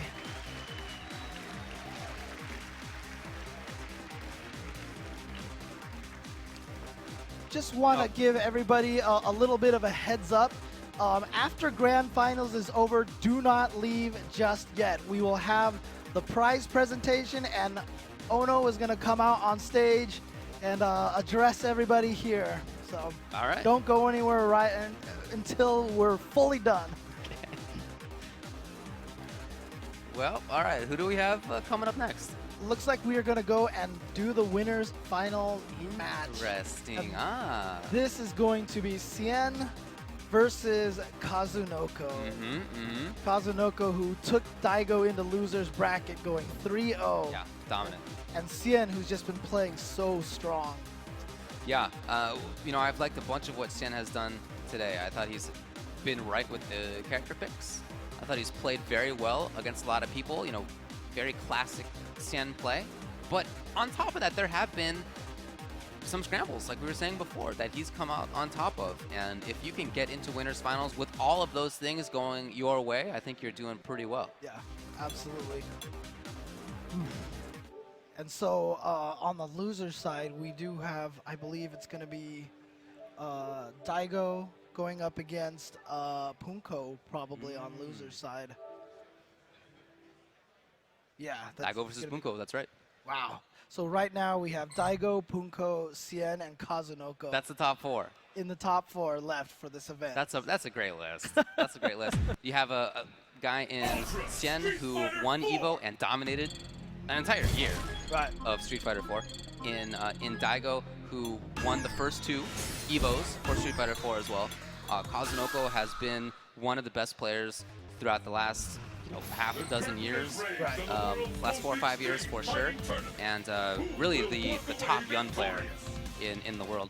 And in Punko, somebody who did great at Evo some years back, always a big threat, but who has really turned the corner this year and become one of the absolute best. I think that's as good a top 4 as we could ask for. So the winner of this match is going to be guaranteed at least 2nd place. Right. And the loser of this will be going up against the winner between Daigo and Punko. So who is going to be sent down the loser's bracket? This is winners finals. Capcom Cup 2015. Kazunoko going up against Cien. And Cien is going to go with Gen. Well, that's what I'm going to assume that he's going to go with. Okay. That's certainly what he's button checking with. That's right. He's got a lot of different characters. I wonder how confident he's going to feel with this character going up against Yun. Look, this is a big match. So the winners side top 8 at the very start, huge match. Obviously, you want to get into winners finals, you want to win everything, but financially, very big. The difference between 7th or 5th and 3rd, gigantic. Exactly. Gigantic. Exactly. And then the difference again between 3rd and 2nd, that's big. That's big. So getting into grand finals is that's a pretty big financial benefit. $120,000 going to the first place winner of this tournament, who will walk home $120,000 richer. Like I said, I think this top 4 is as good as we could have asked for. It's going to be somebody who really deserves it. So it does look like it's going to be Gen for Cien. He's thinking about W Ultra. Deep in thought, looking at his notes. Interesting. So W Ultra, remember, you get access to both Ultra combos, which for Gen means you get access to all 4 of them. Right. But at the negative side of getting a lot less damage out of those Ultras. But you have extra utility. But he chooses to go with Ultra 2. So Ultra 2 is interesting because the Punch Ultra basically is kind of like a get out of, this situation. If he has a lot of pressure, you can use it in a lot of different places, but it has that really odd mechanic where all it does is white life and you get another hit. Yeah, very little actual damage in there. And he can also attack while moving in the air with Ultra 2 as well, which can be a benefit against him. We'll see if that comes up. Right now, already Kazunoko is in. Oh, but here's Cien. Mistimed it on that safe jump. And that was a wake-up stand grab from Cien. That's something that Kazunoko is going to pay attention to in the future, too. Oh! Ooh, wow, not quite in range to be punished. Just gets out of there with the EX up kicks.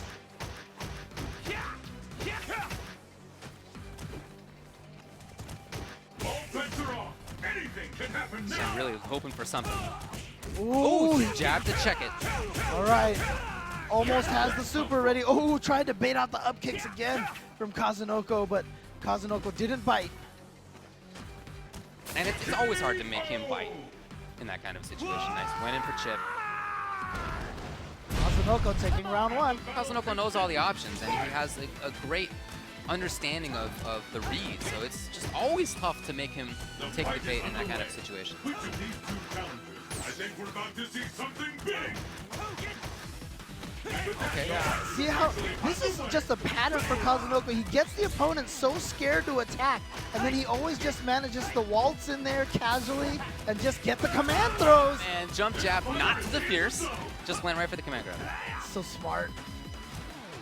Well, everybody knows to like stand blocking, so if the 2 hits come.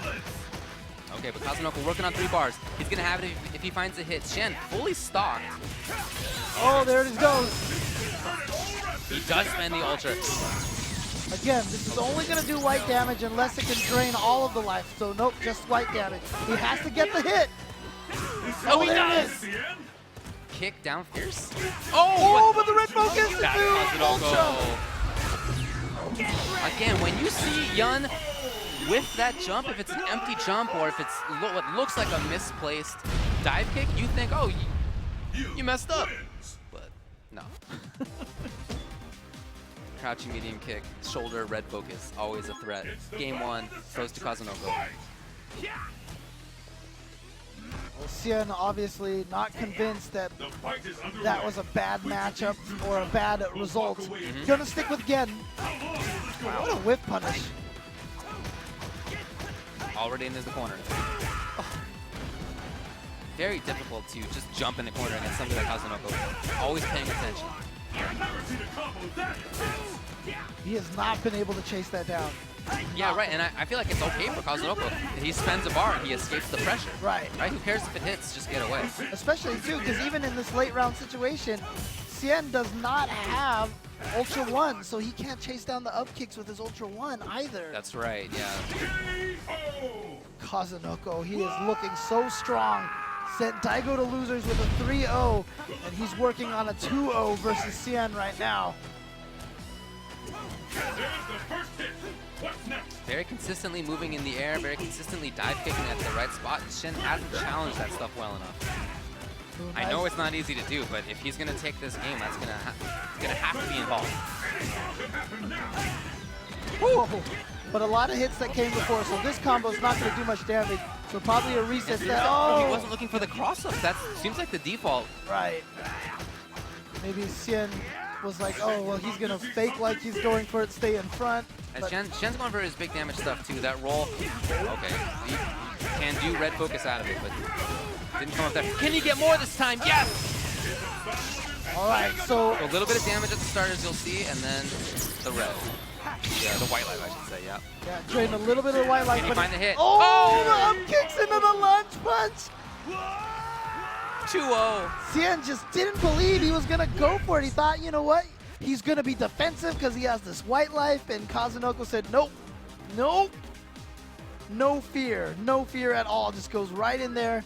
EX up kicks into lunge punch, and he takes it to take a 2-0 lead. Kazunoko's only been punished on those EX up kicks one time? Yeah. In 2 games. Even though he's had quite a few. If that's the kind of ratio we're talking about, it makes sense for Kazunoko to keep doing it. Well, Xian came to character select. Did he stick with Ultra 2? Yeah, he's staying with the same Ultra. Okay. There's something about this match. I'm not sure what it is that he wants to stick with Ultra 2. Your destiny will be determined here. Well, we'll see if it pays off. He does need to win 3 in a row. Of course, he's in winner, so it's not his tournament life on the line, but you do not want to go down, play against Punko or Daigo. That's not tough.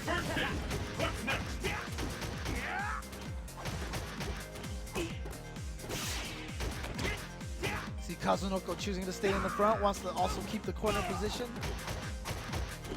God, this chase down is so effective against Shen. And Shen backs off to a safer range, but that doesn't mean that he's making damage happen. Right. Wow. Perfectly placed. Kazunoko again in the corner. Oh, gets out, manages to get out, okay. But, you know what? It just hasn't made much of a dip. Oh, wow. What a whiff punish. Yeah, it's ridiculous. Oh! Well, That there leaves. you go. Then maybe that's why he has the Ultra 1. But again, it's not going to do any damage until he gets the hit, and he Well, does! he did. Oh, you just saw all that life bleed away. Did he know that was going to be stunned? I think so. I think he did, because that was exactly what he wanted, right? It was that's like something you can practice at home. Ultra 2, then I have a setup and it stuns if I hit. So that's pretty sick.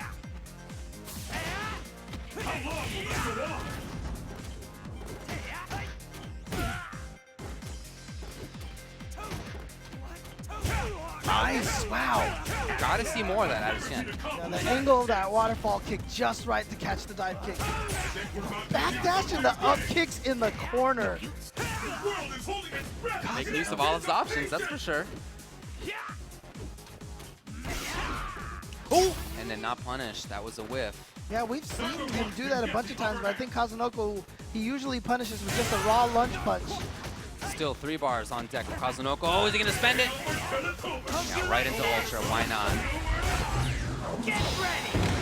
Will that be enough, this follow-up? I'm not sure. No, I don't think so. Not quite. Shen trying to build some bar. Gotta think he's looking for the lunge just in case, but unlikely to come. What? He waited enough for the short up kicks to work. It's match point now for Kazunoko, threatening to 3-0 Shen, just like he did Daigo.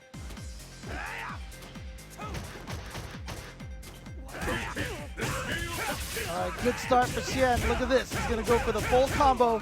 Drains about a third of his life right away. Takes him to the corner. Oh. Perfect distancing on that side kick. Just hit him right on the shins. Again, right back in. Kazunoko, okay, well here's maybe Shen has some bar to work with. Challenge from Kazunoko on Wake Up with just that low jab. Well, it's a fast button, and he's done enough EX up kicks to make that a credible threat. Almost 3 bars now for Kazunoko. From the front still! Is that gonna be it? Yes. Wow! 3-0 against Daigo, then 3-0 against Shen. Hard to get any stronger than that. Those are 2 of the best Street Fighter 4 players ever, and in fact this year have remained so. Kazunoko getting right through. You know, he's been the only Yun to make that character work in big tournaments. Yes. When Ultra Street Fighter 4 came out, a lot of people were worried that he seemed like he was too strong.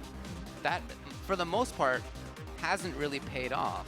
And so, you know, some people sort of think, well, maybe he's not that great, maybe sort of making some excuses about Yun. I think we can, you know, say that Kazunoko has ruined some of those, I think, conceptions about Yun. People who might be making excuses for that character, I think it's been ruined a little bit.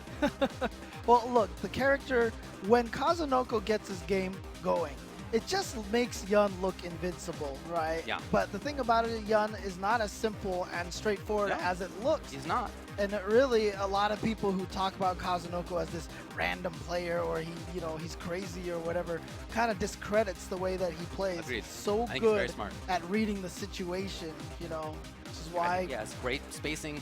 I think he's a very smart player. I think he understands risk-reward really well. All of those things are extremely important in fighting games in general. And for Yun, if you have that understanding of all of those, then you are a big threat.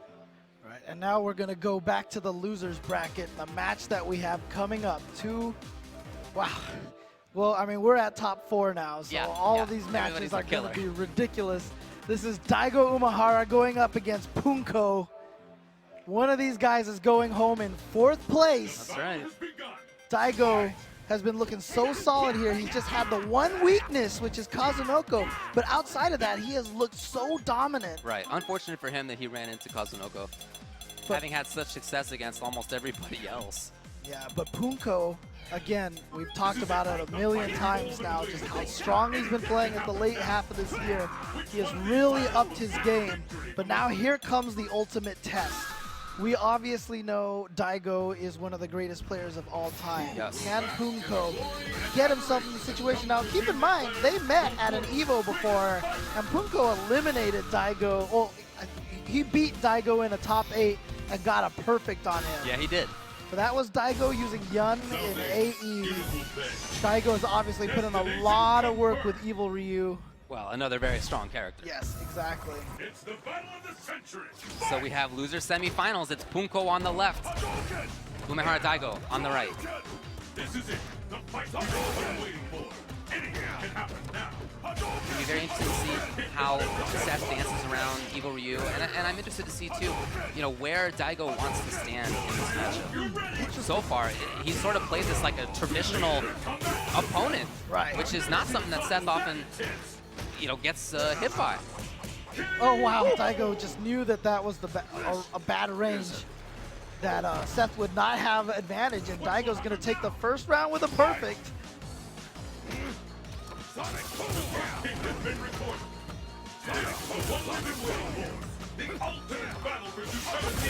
Oh, wow, what a reaction. Probably expectation in there. So a little bit down in life. He just really hasn't been able to get things started. He doesn't look like he has been comfortable at any of the ranges. Right. And those double dashes from Daigo have been ridiculous, putting himself in such a threatening position.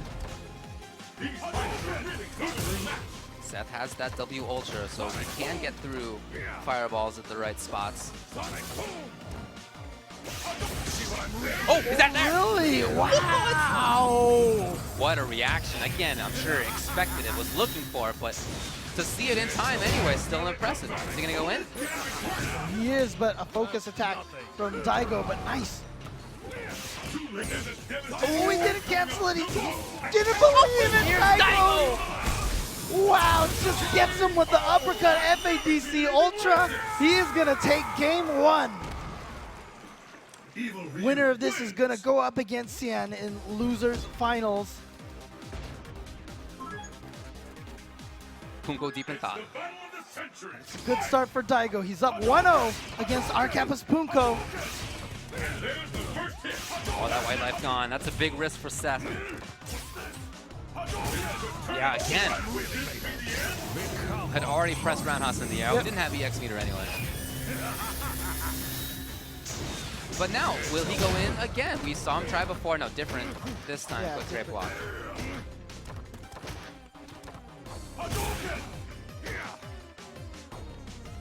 Right. Ooh, wow.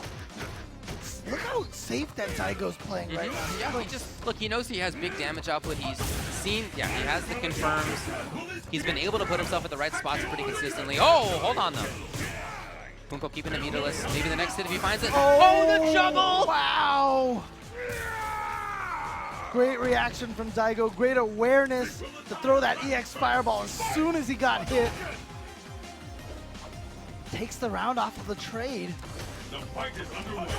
Which of these two challengers? There's the first hit. Ooh! Nice. Good spacing from Punko. You see him even trying to move out of the range. He understood what was happening, but just couldn't quite get out of there. Daigo! Oh, and this is done! Can he keep it up? Don't expect any Not meter gonna to do immense spin, damage, yeah. but building bar for himself. Great blocking. Punko backing off. Yeah, Daigo right now, his play on defense has been spot on. Oh, yeah. Perfectly timed right there. And that was obtained because just previously in that round, he had played so much defense. He was just blocking, just blocking, just blocking. And Punko just kind of got this feeling like, okay, he's in super defensive mode. Time for me to try to go in. And then Daigo turned it around, 180'd it, caught him with that surprise uppercut in the middle of Punko's buttons for the uppercut FADC, and Daigo goes up 2-0. There's got to be a big change out of Punko's side right now. He just hasn't been able to find those safe places.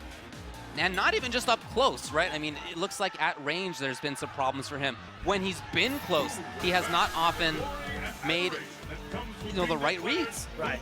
Got to change a lot. So he has gone to character select. I don't expect any change, but I guess we'll see. Yep, you are allowed to change ultras, I believe, if your opponent changes characters, and so he's Daigo waiting to see what Punko goes with. Okay, well, it's just going to be Seth. Punko on the verge of elimination if he doesn't win these next three. The stage of battle. It's the battle of the century. Fight! Sonic! We'll see if he does make any big adjustments. Well, okay. There was Great one. timing. Brings in the focus attack to punish the dive kick. Good damage on that. Oh, okay, and he's chasing in a little bit more now. Daigo had actually canceled that into the axe kicks and got a combo. That would have been ridiculous. Look at that patience from Daigo. He just knows when he has a good spot on screen, you know? Okay, definitely more activity out of Punko. That seems like it's been the change. Oh, maybe Ultra. Wow, that was so risky. Oh, I don't know if that's what he intended. Oh, wow. I think that's what Daigo might have wanted too. Uppercut FADC into Ultra, but Punko just caught him before Daigo had a chance to get the uppercut out.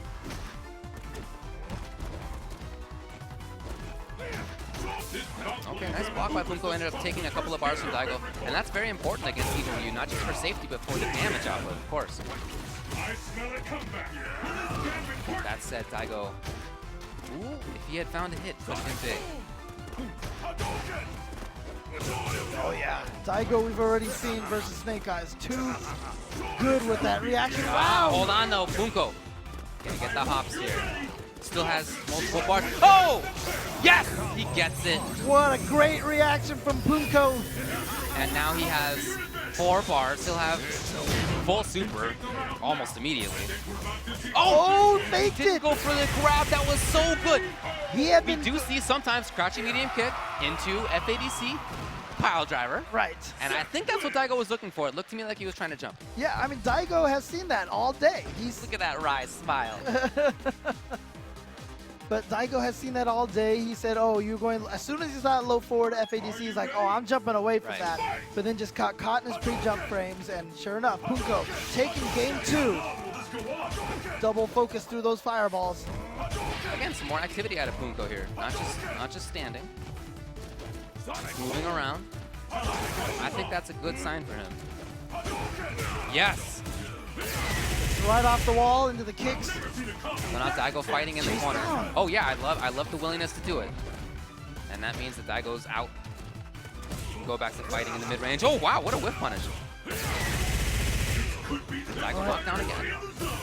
Daigo waking up with standing forward, gets the uppercut on the neutral jump. He's got 2 bars. Yes. Daigo really just one more hit, all he needs. Oh! Again!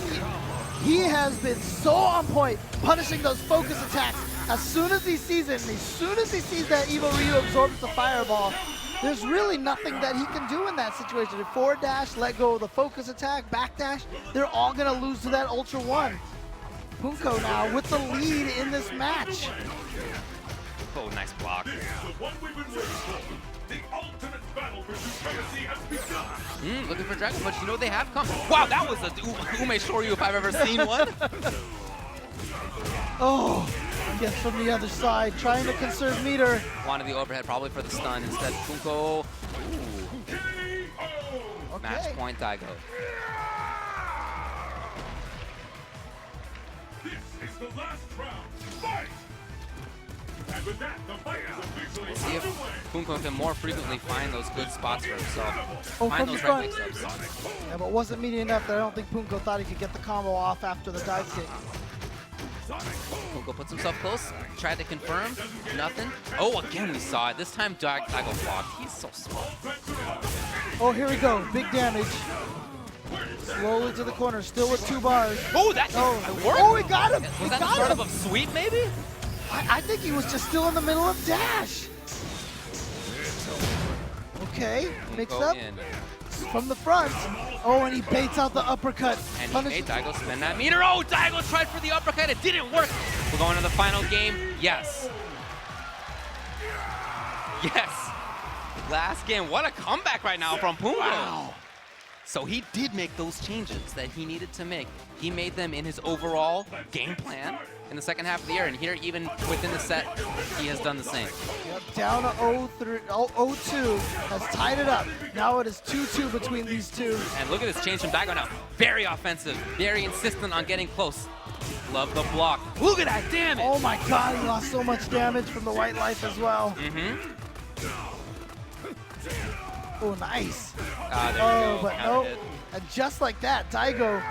What a change, right? He had saved that play style until right then, and it's so tough to deal with that change as the opponent. Okay. Maybe he was trying to predict another fireball from Daigo and catch that. Worked out for him anyway. Wow. See him trying to bait out an uppercut from Daigo, but Daigo not complying. Well, it's come a couple of times. Turn it all around. Sonic boom, sonic boom. Nice, gets under the, oh, but he goes for the Tannen engine. And that's it's gonna be one more mix up here. Yeah, that gave Daigo the opportunity to do a ton of damage. Ooh. Punko getting away, out of the range. Oh, there it is! And just goes for the low jab. Daigo Umehara has eliminated Punko. Punko in 4th place. You can see the effect it has on him. He really wanted to take it. And he did make some of the changes that he needed to make. It was just that in that last game, Daigo completely did a 180, complete change of style, and that's hard to deal with. To go into that last game thinking, okay, great, I've done the right thing, and then to lose like that. Yeah, give it up for our Kappa Punko. Punko. There he is. One of the best players in Ultra Street Fighter 4 for sure. And so much improvement in his play. He is such a strong player. That's for sure. It is great to see some, like we've always been saying all day long, these strong players get even better. Like you don't think they can get better, but here they are, improving little by little, and just great future for Punko. That's right. Well, we're gonna go to the losers final. That's right. Cien, who was knocked into losers by Kazunoko, who took out Daigo and Cien 3-0, 2 matches in a row. That's right. Kazunoko sitting pretty in the grand finals. He's going to face one of the players that he already sent to loser's side with that 3-0 win, so pretty good situation for him. And those 2 players now are going to compete against each other for the right to go up against Kazunoko in grand finals. This is losers finals. Daigo Umehara versus Cien. Yeah, and two players who are former Evolution champions. That's right. Cien has gotten 2nd place at the last 2 Capcom Cups. That's right. Okay, which could happen again today. Oh, man. It could. If he gets past the Beast first, that's, I mean, look, of course, a consideration. Obviously, they want to win and get to 1st place, and they have to take this match. But do you think Cien would rather finish 2nd or 3rd? Oh, come on. If he Yeah. had to pick one, you know? I'm sure he doesn't want to get 2nd again, but it's preferable to 3rd. But as you said, there's a big difference in the money between 2nd and 3rd, as well as 1st and 2nd. It's true. Interesting match here, history between these two players. Yeah. You know, like we said, Shen won Evo. After that, he had a set against Daigo. 1st to 10. How did that go? That was 10-0 Daigo. Got dunked. Yep. Got dunked. And it was just that situation again where Daigo said, you know what, I have time to prepare for this match, so I have everything that I need. But you know what? He said that after Kazunoko dunked him at Topanga, right? 7-0. He said, I got to study this match. And it didn't change anything. Well, so hard to beat Kaz. That's true. So let's see what Cien can bring to this match. He is going to be... Shen won last year at Capcom Cup. He picked Dalsum last year. He's considering it again. Wow. Dalsum was the first character he used competitively in Street Fighter 4. That's right. And we hadn't seen him play that character in a major tournament until last year, but it looks like he's bringing it out again here in very high stakes losers finals. The nice thing about it, it is 3 out of 5. It is. Right, so Cien has a room to experiment a little bit, but Daigo Umehara last year at Capcom Cup with Evil Ryu is not the same as Daigo Umehara with Evil Ryu this year. All right, let's get into losers finals, everybody. Razor Cien on the left, Mad Catz, Daigo on the right. It's gonna be Dalsum, and look, the matchup is pretty solid for Dalsum as long as he's keeping the range, but there are ranges that Evil Ryu can jump from and play an actual mix-up between a dive kick or jump roundhouse, one of those couple of options. And Daigo has always been good at understanding those ranges, not just with Evil Ryu, but with regular as well. One of the things that Cien did last year that worked so well was every time Daigo threw a fireball, he just traded with the standing fierce. And so he got a life lead and kept trading, and it really shut down Daigo's ability to try to get in using those projectiles. Ooh. But Shen is getting dangerously close to the corner. There's one Umeshoryu. Oh, did he make it through? He made it through. What a reaction from Daigo. And the range that that happened, if I were Sien, I would not be looking for that either. That was crazy. What a range to try that from. Shen's gonna keep that in mind, that's for sure. That is definitely something you do not forget. And it's really interesting. So Dalsum, you know, he has to have all of his anti-airs ready to go to stop the opponent from getting in. But you see Daigo actually trying to get in mostly via the ground. He has not jumped that often at all. Now Daigo is super getting towards the corner, which means he's very dangerous, not just for FADC combos, but for super as well. That command grab. Yeah, really trying to, oh yeah. Just one too many buttons in that situation. Now this is not gonna kill. No, but great situation for Daigo. Oh, short slide under. Gets right under, he's out of the corner. He wants to activate that Ultra. Oh, that might be it. No, he didn't press the button, very smart. Right, yeah, any of these buttons will kill. There it is, there it is. Very hard for Dalsum to make a comeback. He needs to convince the opponent to jump onto a lot of things or just run forward into a lot of things. Right. Maybe find a setup with Ultra One, but Daigo was playing in a way that just didn't lend itself to any of those things. Just took that round with the standing forward from Evil Ryu. He's gonna let it rock on this. Wow, he's gonna stick with it. 3 out of 5 abuse, as you said, so if he loses here, he can still switch, but I'm not sure he would. He seemed pretty confident there. The life lead is so important for Dalsum in this match, but the problem is any life lead you have just disappears in a second. Yeah, it's the long haul for Dalsum, and that's you know, something that you're accustomed to as a Dalsum player. You have to hit the opponent a bunch of times, and they have to hit you 3, right? Something like that. So you're accustomed to that. That's not going to be much of a mental problem. All right, he's going to get the Ultra One out. This is just to build some space. Get out of that corner. No anti-air. So that missed anti-air, I think, has really set up a bad situation now for Sien. Daigo, as you can see, just bulldogging, walk up block, walk up block. Oh, love the spacing on that. That's what I mean. Daigo's always so good at knowing those spots. There it is. Oh, chase him down out of the air.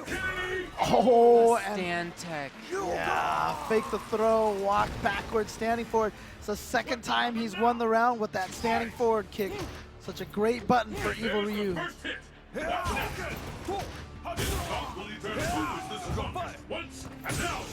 Okay, sniper, but that does mean that you get put into the corner. Seen a couple of those empty drills from Sien. They really haven't done much yet, so right. Not sure what he's trying to bait out with those. Again, did not anti-air. Again, that means that here's Daigo. Doesn't get the combo, but still, great situation for him. Harassing. He has the media. Oh, he read the exact moment that Sien was going to stop hitting a button. That was the one time he gets in there with that Raging Demon. The thing is, I feel like Sien must know that that's an option. It's just right. When you're in that moment, Daigo's pressing the right number of buttons until you yourself forget. And even if you're watching and you're like, oh, well, clearly Super's coming. You're not in that situation. It's hard to sort of keep that in mind, that players like Daigo will understand an individual person's rhythm and know when to capitalize. So did Sien stick with Dalsum?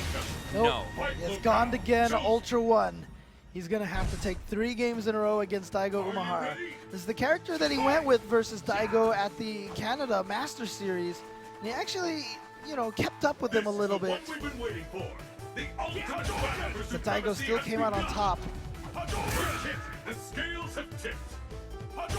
Sien slowly getting in the corner for himself. He's definitely got the field advantage. Yes. Interesting. But it doesn't seem like Daigo was worried about it, right? Just the way that Daigo was playing, very cautiously. Just not hitting any buttons at all. Right.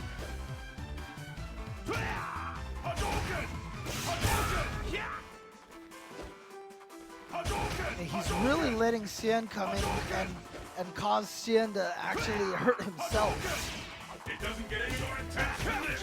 been paying off. I mean, it's quite even on life, but the way that Daigo is playing right now is establishing such a slow pace. And if you were to take this round and then dial it up to a 9 or a 10 in the next round, that's going to be tough for Shen to deal with. Wow, look at Daigo just maintaining that position. Confidence. So carefully, yeah. He knows Ultra's on deck for Gen. Oh, wow. What a jump timing. So Shen with the knockdown. Needs more. Just like that, we're back to this situation. Daigo's gonna have to watch out for those. Oh, he's trying to bait out the Ultra. Or a jump. Yeah. Look at the time. Oh, Daigo! 10 seconds left. Is it enough to walk backwards? I guess he thinks it is. Is that there?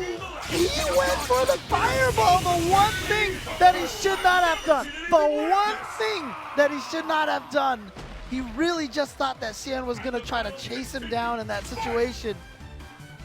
Wow, he basically handed Xian that round on a platter. The fight has finally begun. Yeah, surprising. Which one of these two will emerge on top? So a little bit more active, not in buttons, but in movement from Daigo than in most of the last round. Bit of change. Oh, wow. And then really very light on the meaty on that knockdown situation. Which one of these fighters will snatch victory from the jaws of defeat? The fear out there is tangible. Again, Daigo just looked very confident in his spacing. Willing to throw fireballs at what he knows is the right place. Unlikely that he'll do it again in an unsafe spot, although that might have been it, and that might have been why Gen got hit. Looking for Ultra. Interesting. I mean, Xian has slowly been walking Daigo into the corner, but Daigo has just been, capitulating with that. I don't know if he's actually too worried about it.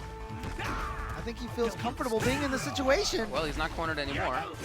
Oh! Oh no, that's too bad for Xian. He missed the combo. Another chance? Oh, he doesn't have meter yet. Yep. Playing it safe, just going for the full block string. Low short, low short, low short, low jab. Oh wow, Daigo with a surprise jump. Oh, and same with Xian, just jumped right out of the corner. Daigo again with that super on deck. Yep. Look at the time now, 12 seconds left. EX at the right time. Oh! And not quite death. Oh! Oh, Shen. Does he have time? I'm not sure. Oh, he wanted maybe he a went for the reset there. Ultra, yeah. He went for the low short into the Ultra 2, I think is what he wanted, because that would have been the fastest option that he had. There's the first hit. What's next? This is it. The fight we've all been waiting for. Anything can happen now. 3 bars for Daigo. And now even a little bit of a different style again at the start of this round. More fireball heavy. Oh, wow. Caught him by surprise and then gets the throw. Ooh, nice timing. Thrown right after the crouch attack. Here's Daigo, doesn't spend Ultra yet. Daigo really just spacing away. Okay, in now and look very light on pressure again. You had to imagine that Xian got hit by that fireball because he tried to Ultra just a little too late. Oh! Front, Xian gets out. Right? Hard knockdown, so he gets the setup. Oh, but there's the Ultra. He saved it, remember. Right? Is that enough? Not quite, but this EX might do it. Is there any way out of it? Oh, Xian dashes! 42 seconds, and Daigo just playing away. Can Xian find his way in? That's the question. Especially if Daigo were to throw more. Oh, it's the chip damage. He's going to take it. Again, Xian, I mean, he had it right there. Xian could have made it through there, but just didn't believe that Daigo was going to throw that fireball at that one moment. Daigo Umehara has defeated Xian. Xian is going to finish 3rd place here at Capcom Cup. So 2nd place twice in a row, 3rd place now. Congrats to Shen. You know, even though he didn't take it today, round of applause for this guy. I really think he's one of the best Street Fighter 4 players ever. Oh, yeah. So consistent. I mean, he won EVO 3 top 3s at Capcom Cup. Won 3 premieres, the most out of anybody this year. His dominance has extended over the past 3-4 years now. So very, very strong. Right, right. And, you know, he has been playing, he was one of the players that had one of those years for him, you know, 2013. Yeah, 2013 was his year. Again, you know, you talk to a lot of people and they name their strongest Street Fighter 4 players, and you know, there seems to be this tendency to, you know, leave Xian off that list, and I don't think that's fair. I don't think that's fair at all. I think there's just no question, unequivocally, he is one of the top 5 Street Fighter 4 players of all time throughout, from start to finish. I think so. Yeah. And once again, before we get into this grand finals match, shout outs to all of the sponsors that have helped make Capcom Cup, even just Capcom Pro Tour all year long happen. Mad Catz has been there the whole entire way. They've got a whole line for Street Fighter V coming out. Turtle Beach, all the players using the headsets over there. Also Totino's for their pizza rolls and all the products that you can get.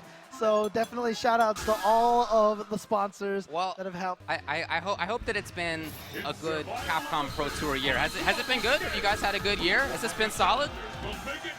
And how about today for Capcom Cup itself? Has it been good? Have you enjoyed yourselves? Let me hear that. I think come on, guys. We are coming into grand finals. Daigo Umehara versus Kazunoko. Let's hear it. Grand finals, Capcom Cup 2015. Let's go. Two of the best players that we could have in this situation. We already saw Kazunoko send Daigo to losers 3-0 very dominantly. As you said, he won the previous that they had 7-0. If he were to win this 3 in a row, he would have a 13-0 in his last 13 games. But here comes Daigo. He got one good read on the up kicks. Wow. I gotta imagine that was supposed to be an uppercut. You're probably right. But it worked. It was cool. Wow, just goes in for a low. Look at the sequence from Kazunoko. Goes for a regular throw. Beautiful stand short, but Kazunoko making this comeback again. He did this so many times. No juggle, because that was a juggle ultra. Right. Oh, and that command. He's had the read for the command throw versus Daigo over and over and over again. And you know, a lot of the command grabs that he brings out are not just in a random, meaty command grab. It's let's press a couple of buttons and see if the opponent is jumping or not. Not? Okay, command grab. Right. It's sort of a grab confirm. It's really cool. And just at these ranges where you just don't think it's going to happen. But Daigo, once again, looking strong at the start, but he started so many rounds this way. Only to have Kazunoko make this ridiculous comeback. Yeah, last one as well. Oh. Like we were saying before, that's really unfortunate for Kazunoko. I'm not sure. It's bad news for him.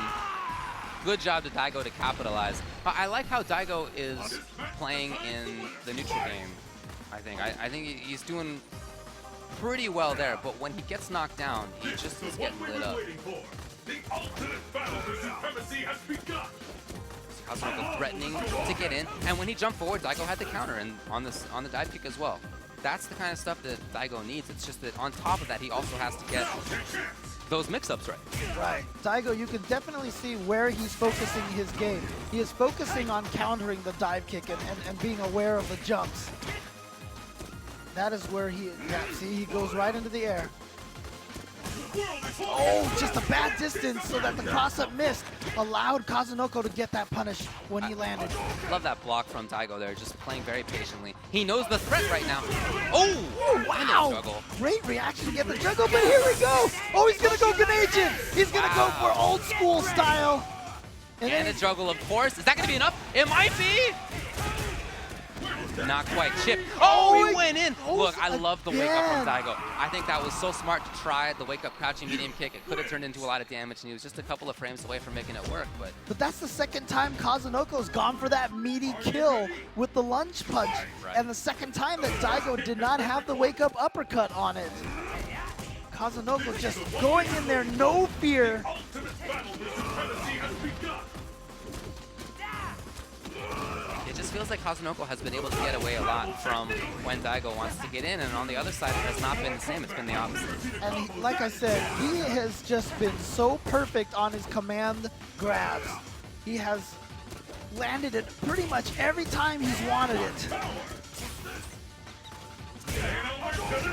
Okay, Daigo with the media fireball. Yep, good spacing for him, good timing for him. And Daigo with control there. Oh, jump to ward. Actually, that was not a great trade for him. Ooh, but I love that anti-air fireball. Oh, and Kazunoko just goes right in there with that lunge. And Daigo patient. Oh, not in time. Oh my God, just caught him right on the toes. Daigo just pressed the button too early. Kazunoko with the mix-up in timing is really what that was. Oh, beautiful focus. Punish through the shoulder. Knows that's not a true block string. Trying to keep the pressure going. Okay. Kazunoko crouch tech is a pretty good situation for himself. Nice juggle though. Here's Daigo. Oh, He did not take the Daigo, bait. yeah. Not this time. Daigo with the patience. This is the last round. Fight! Oh, wow. What's next? Kazunoko now with top down. Okay. You see wait. how Daigo getting away, right? He just wanted to play very safety. Yeah, he didn't even try to hit confirm that uppercut. That was instant backdash.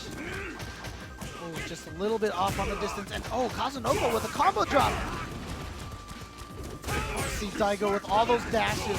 Push him in the corner. Wow, Daigo's now gone to manic wake-up uppercut mode. Oh, why not? EX, it's enough. Wow, and Daigo finally stops the streak from Kazunoko. Dating all the way back to Topanga A-League, Kazunoko had won 11 in a row on Daigo. He's not going to get 13-0'd. No, no. Ooh! That short dive kick. Okay, frame trap with a low strong. Oh, first time Daigo has gotten away from that command throw. What a great read in that situation. This time. Here he is. Looks like Daigo waking up a little bit in this matchup. Oh, yeah, Kazunoko says, you know what, you're going a little crazy. Time for me to punish that.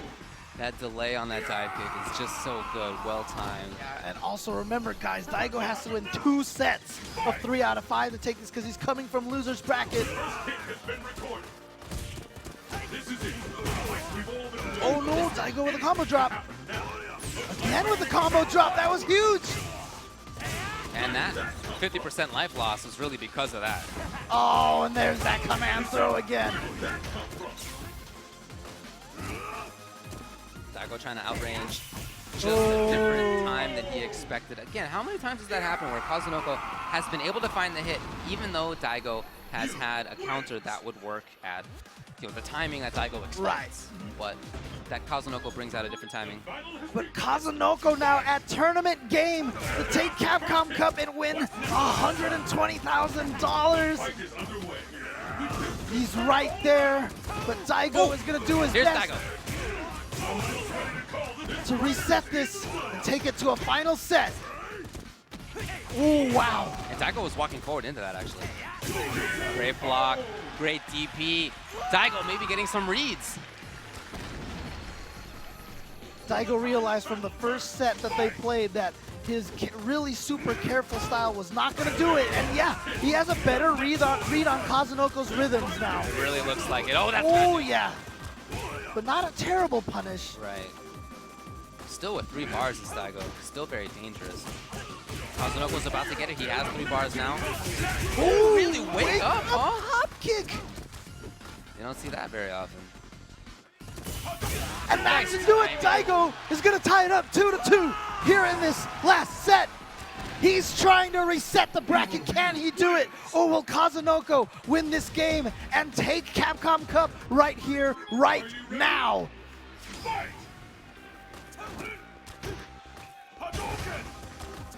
I do really like a lot of the adjustments that Daigo has made.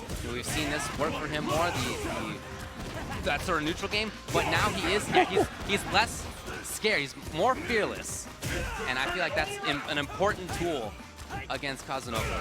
Oh, Yeah, look at this. Daigo looks like he's just getting everything at this point. That said, Kazunoko is not getting dissuaded from doing what he wants to do. Oh yeah, you see him hoping that Daigo does the air-to-airs. Oh, what a nice air-to-air for himself. Oh, Daigo. Oh, stand forward. 3 bars though on deck. 3 bars on deck for Kazunoko. Can he find the hit? Ooh. Can he find the hit? He just needs 1. He just needs 1. Daigo! Oh, there it is. Daigo gets that uppercut in. Now he's at match point to send Kazunoko into loser's bracket and reset this tournament. Yeah, this is set point here. Can he? Oh, really? Oh, Daigo tried to catch that. Beautiful block. Very smart stuff. Oh, but here comes Kazunoko. Yes, he's got the stun. He should be able to take maybe this round. No, not he's quite. Need a reset. There it is. There it is. The command throw every time when he's needed it. So now it's set point for both, and that means it's tournament point for Kazunoko. And he gets there on a perfect.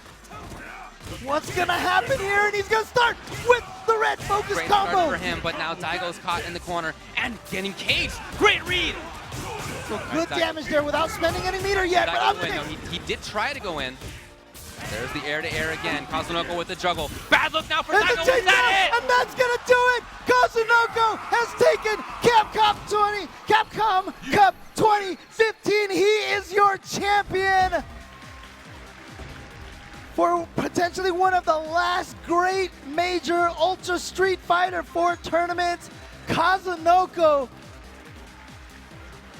made it through a field of 32 players that got themselves here over a 9-month span of tournament season. Kazunoko, the victor here for Capcom Cup.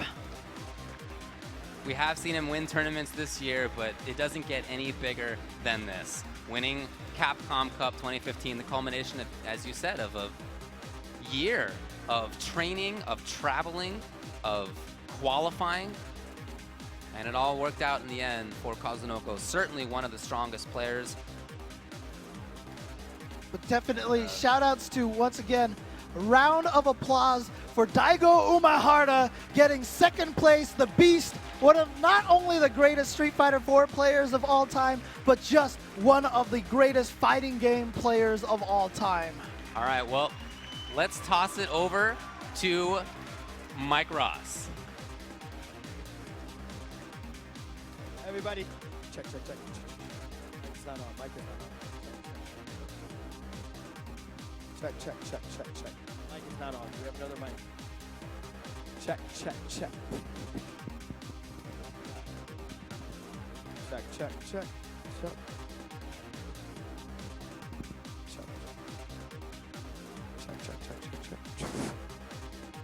Can you, all right, perfect, all right. Everybody, thank you guys so much for coming out to Capcom Cup.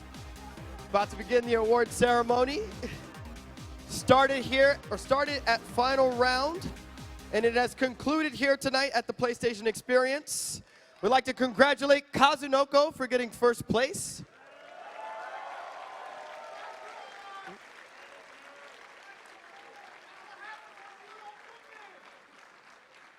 But as we have to present our awards, for second place, can we get to the stage? Everybody give it up for Daigo.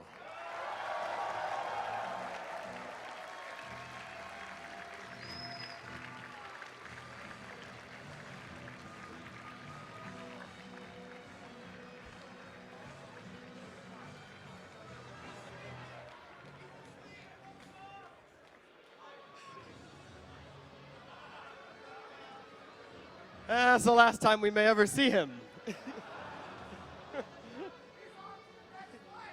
And in first place, everybody make some noise for Kazunoko.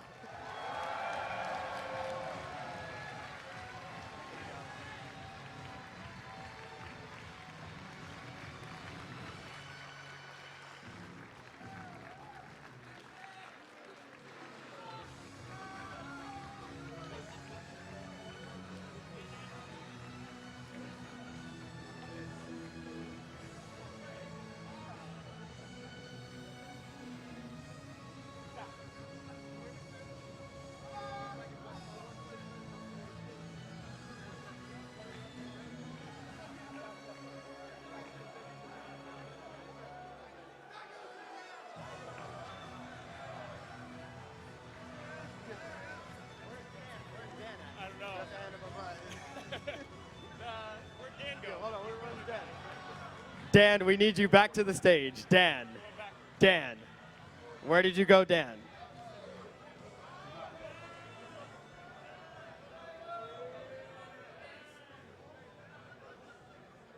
In second place, everybody give it up for Daigo.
And don't go anywhere yet.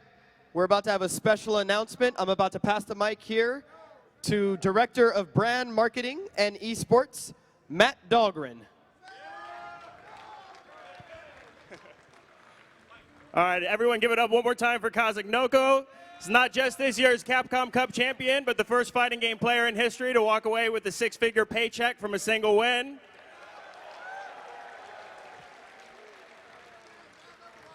It is a lot of money. All right, thank you everybody that came out to PlayStation Experience and Capcom Cup this year, and to all of you watching from home. It's definitely been a wild ride this year, and with your support, the Capcom Pro Tour continues to grow at a rapid pace. Though we've accomplished a lot in the last 2 years, in our eyes, we're still just getting started. With the launch of Street Fighter V this February 16th, we're really going to rise up and create history together. I'd like to give a quick round of thanks to everyone who helped make this tour possible this year. First, a huge thank you to our partners at Twitch. Without them, the tour wouldn't be possible, so thank you for your support. Also, a huge thank you to our friends at Sony for producing this awesome stage, allowing us to collaborate here at PSX, and for our awesome partnership on Street Fighter V. Thank you to our sponsors, Mad Catz, Turtle Beach, XSplit, and Totino's. Totino's. And thank you to our production crew, all of our tournament organizers on the CPT, our commentators, and of course, thank you to all of our fans worldwide. Without you guys, we wouldn't be here today, so thank you so much for your support. On that note, I'm going to hand things over to executive producer on the Street Fighter franchise, the legendary Yoshinori Ono, for a special announcement. Thank you all. See you next year.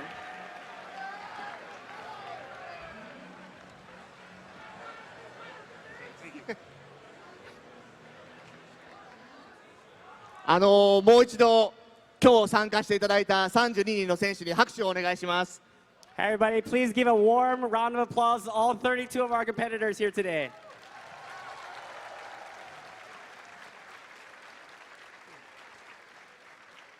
本当に今年もこうやってカプコンカップができたことを本当に皆さんに感謝してます。まずお礼を言いたいです。本当にありがとうございます。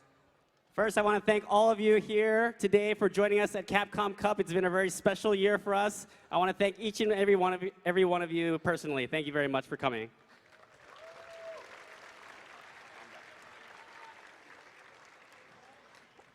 ストリートファイターがリリースされてから今年でもう7年が過ぎます。この7年間をですね、本当にサポートしてくれたこのユーザーの皆さん、そして選手の皆さん、そしてオペレーションをしてくれた皆さん、本当にありがとうございます。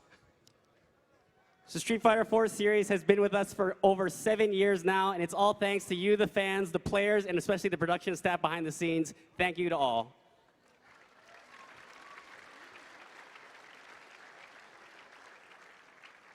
来年もカプコンカップやります。 Next year, we'll be doing Capcom Pro Tour and Capcom Cup again. 今年と同じく50万ドルの商品をかけてですね、3月の18日からアトランタのファイナルラウンドからカプコンプロツアーを始めます。種目はストリートファイター5でやります。 With a baseline prize pool of $500,000, the tour next year will kick off on March 18th. With final round in Atlanta, Georgia, featuring Street Fighter V as the official game of the tour.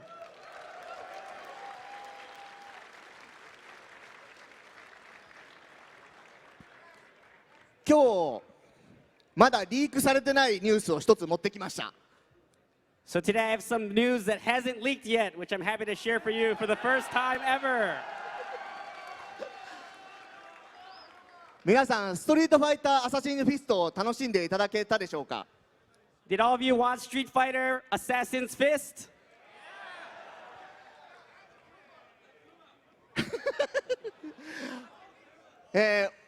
制作チームがですね、マシニアと一緒に新しいタイトル、ストリートファイターリザレクションという制作に入りましたので、今日ちょっとここで皆さんにお知らせしたいと思ってます。We are pleased to announce that the team behind the live-action series Street Fighter Assassin's Fist will be working on a special Street Fighter V web series for Machinima titled Street Fighter Resurrection. ちょっとティザーを今日持ってきたので、リークされてないティザーですので、ぜひ皆さん見て帰ってください。I have the very first teaser trailer here today, one that hasn't leaked, so let's take a look.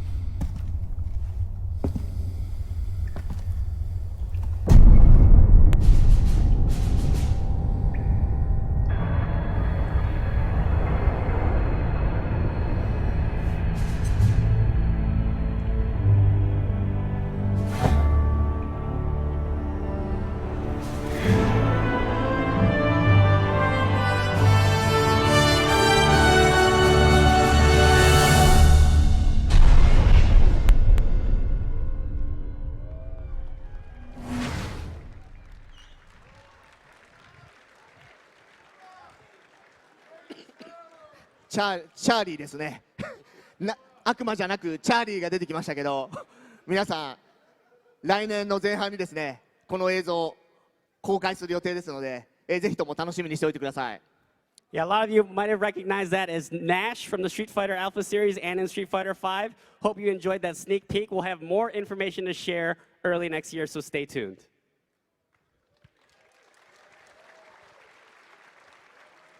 今日はですねストリートファイター5の制作チームも来てるんですけども、来てて大丈夫なのかっていう今状態ですけども、2月の16日に、皆さんに発表した通り、発売できるように今、目下最後の開発チューニングを進めています。 Speaking of Street Fighter V, the R&D team has been hard at work on the game to make it available to you all on February 16, 2016. ベータテストもですね、随時行ってきてますけども、皆さんからいろいろなここが悪い、ここがよくできてない、こういうチューニングしてくれっていうの意見をよく聞いてます。We've been running numerous worldwide beta tests throughout the year, and we heard your feedback, and we've been working very hard in order to improve the stability of our online servers ahead of launch. 今回12月の18日からベータテストを行います。皆さんにとってはですねクリスマスプレゼントになるような状態でお届けしたいと思ってますので、ぜひ12月18日からのベータテストの参加は皆さんご協力よろしくお願いします。 I'm pleased to announce that we will be having the third round of beta tests from December 18th until the 20th. Please think of it as an early Christmas present to all.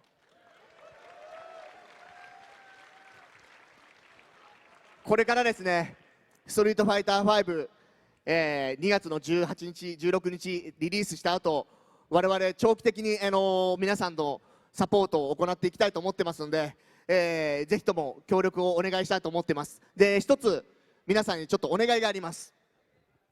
So in order to bolster our efforts and support the game long into the future, when it comes out on February 16th, I have a special request for you all. 開発チームに入りたい人、ぜひカプコンに US でもジャパンでもぜひ応募してください。ストリートファイター5のチーム拡大してですね、今回から、開発者を募集してます。 We're going to be actively hiring development staff to join our team at Capcom Japan and USA. So all of you who have a passion for Street Fighter and want to work with us on the game, please apply and work together to make a better and brighter future for fighting games.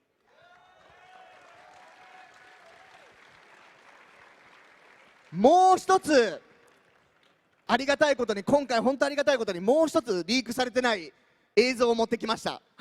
And finally, last but not least, I do have one final trailer that hasn't leaked that I want to share with you all today. 5のオープニングの映像です。 It's the opening cinematic to Street Fighter V. Let's take a look.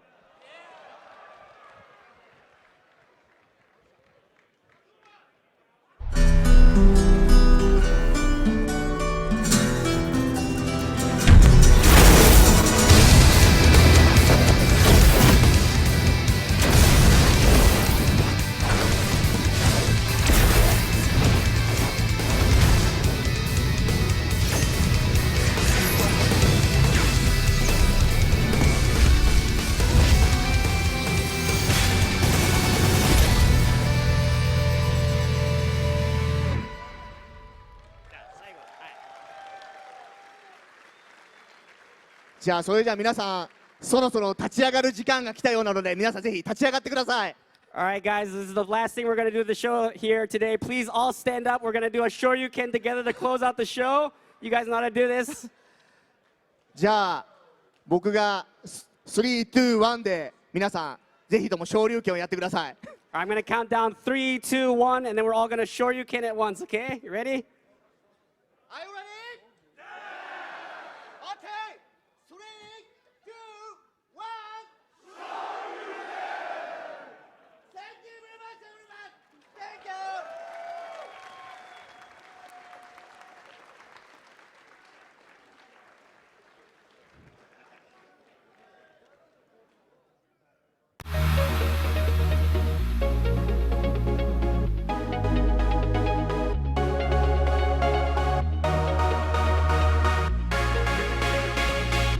The Capcom Cup. There are players from 10 different countries. There's a lot of talent. Anything can happen. When you get 32 players of this caliber playing against each other, where pretty much everybody can eliminate you at any given time.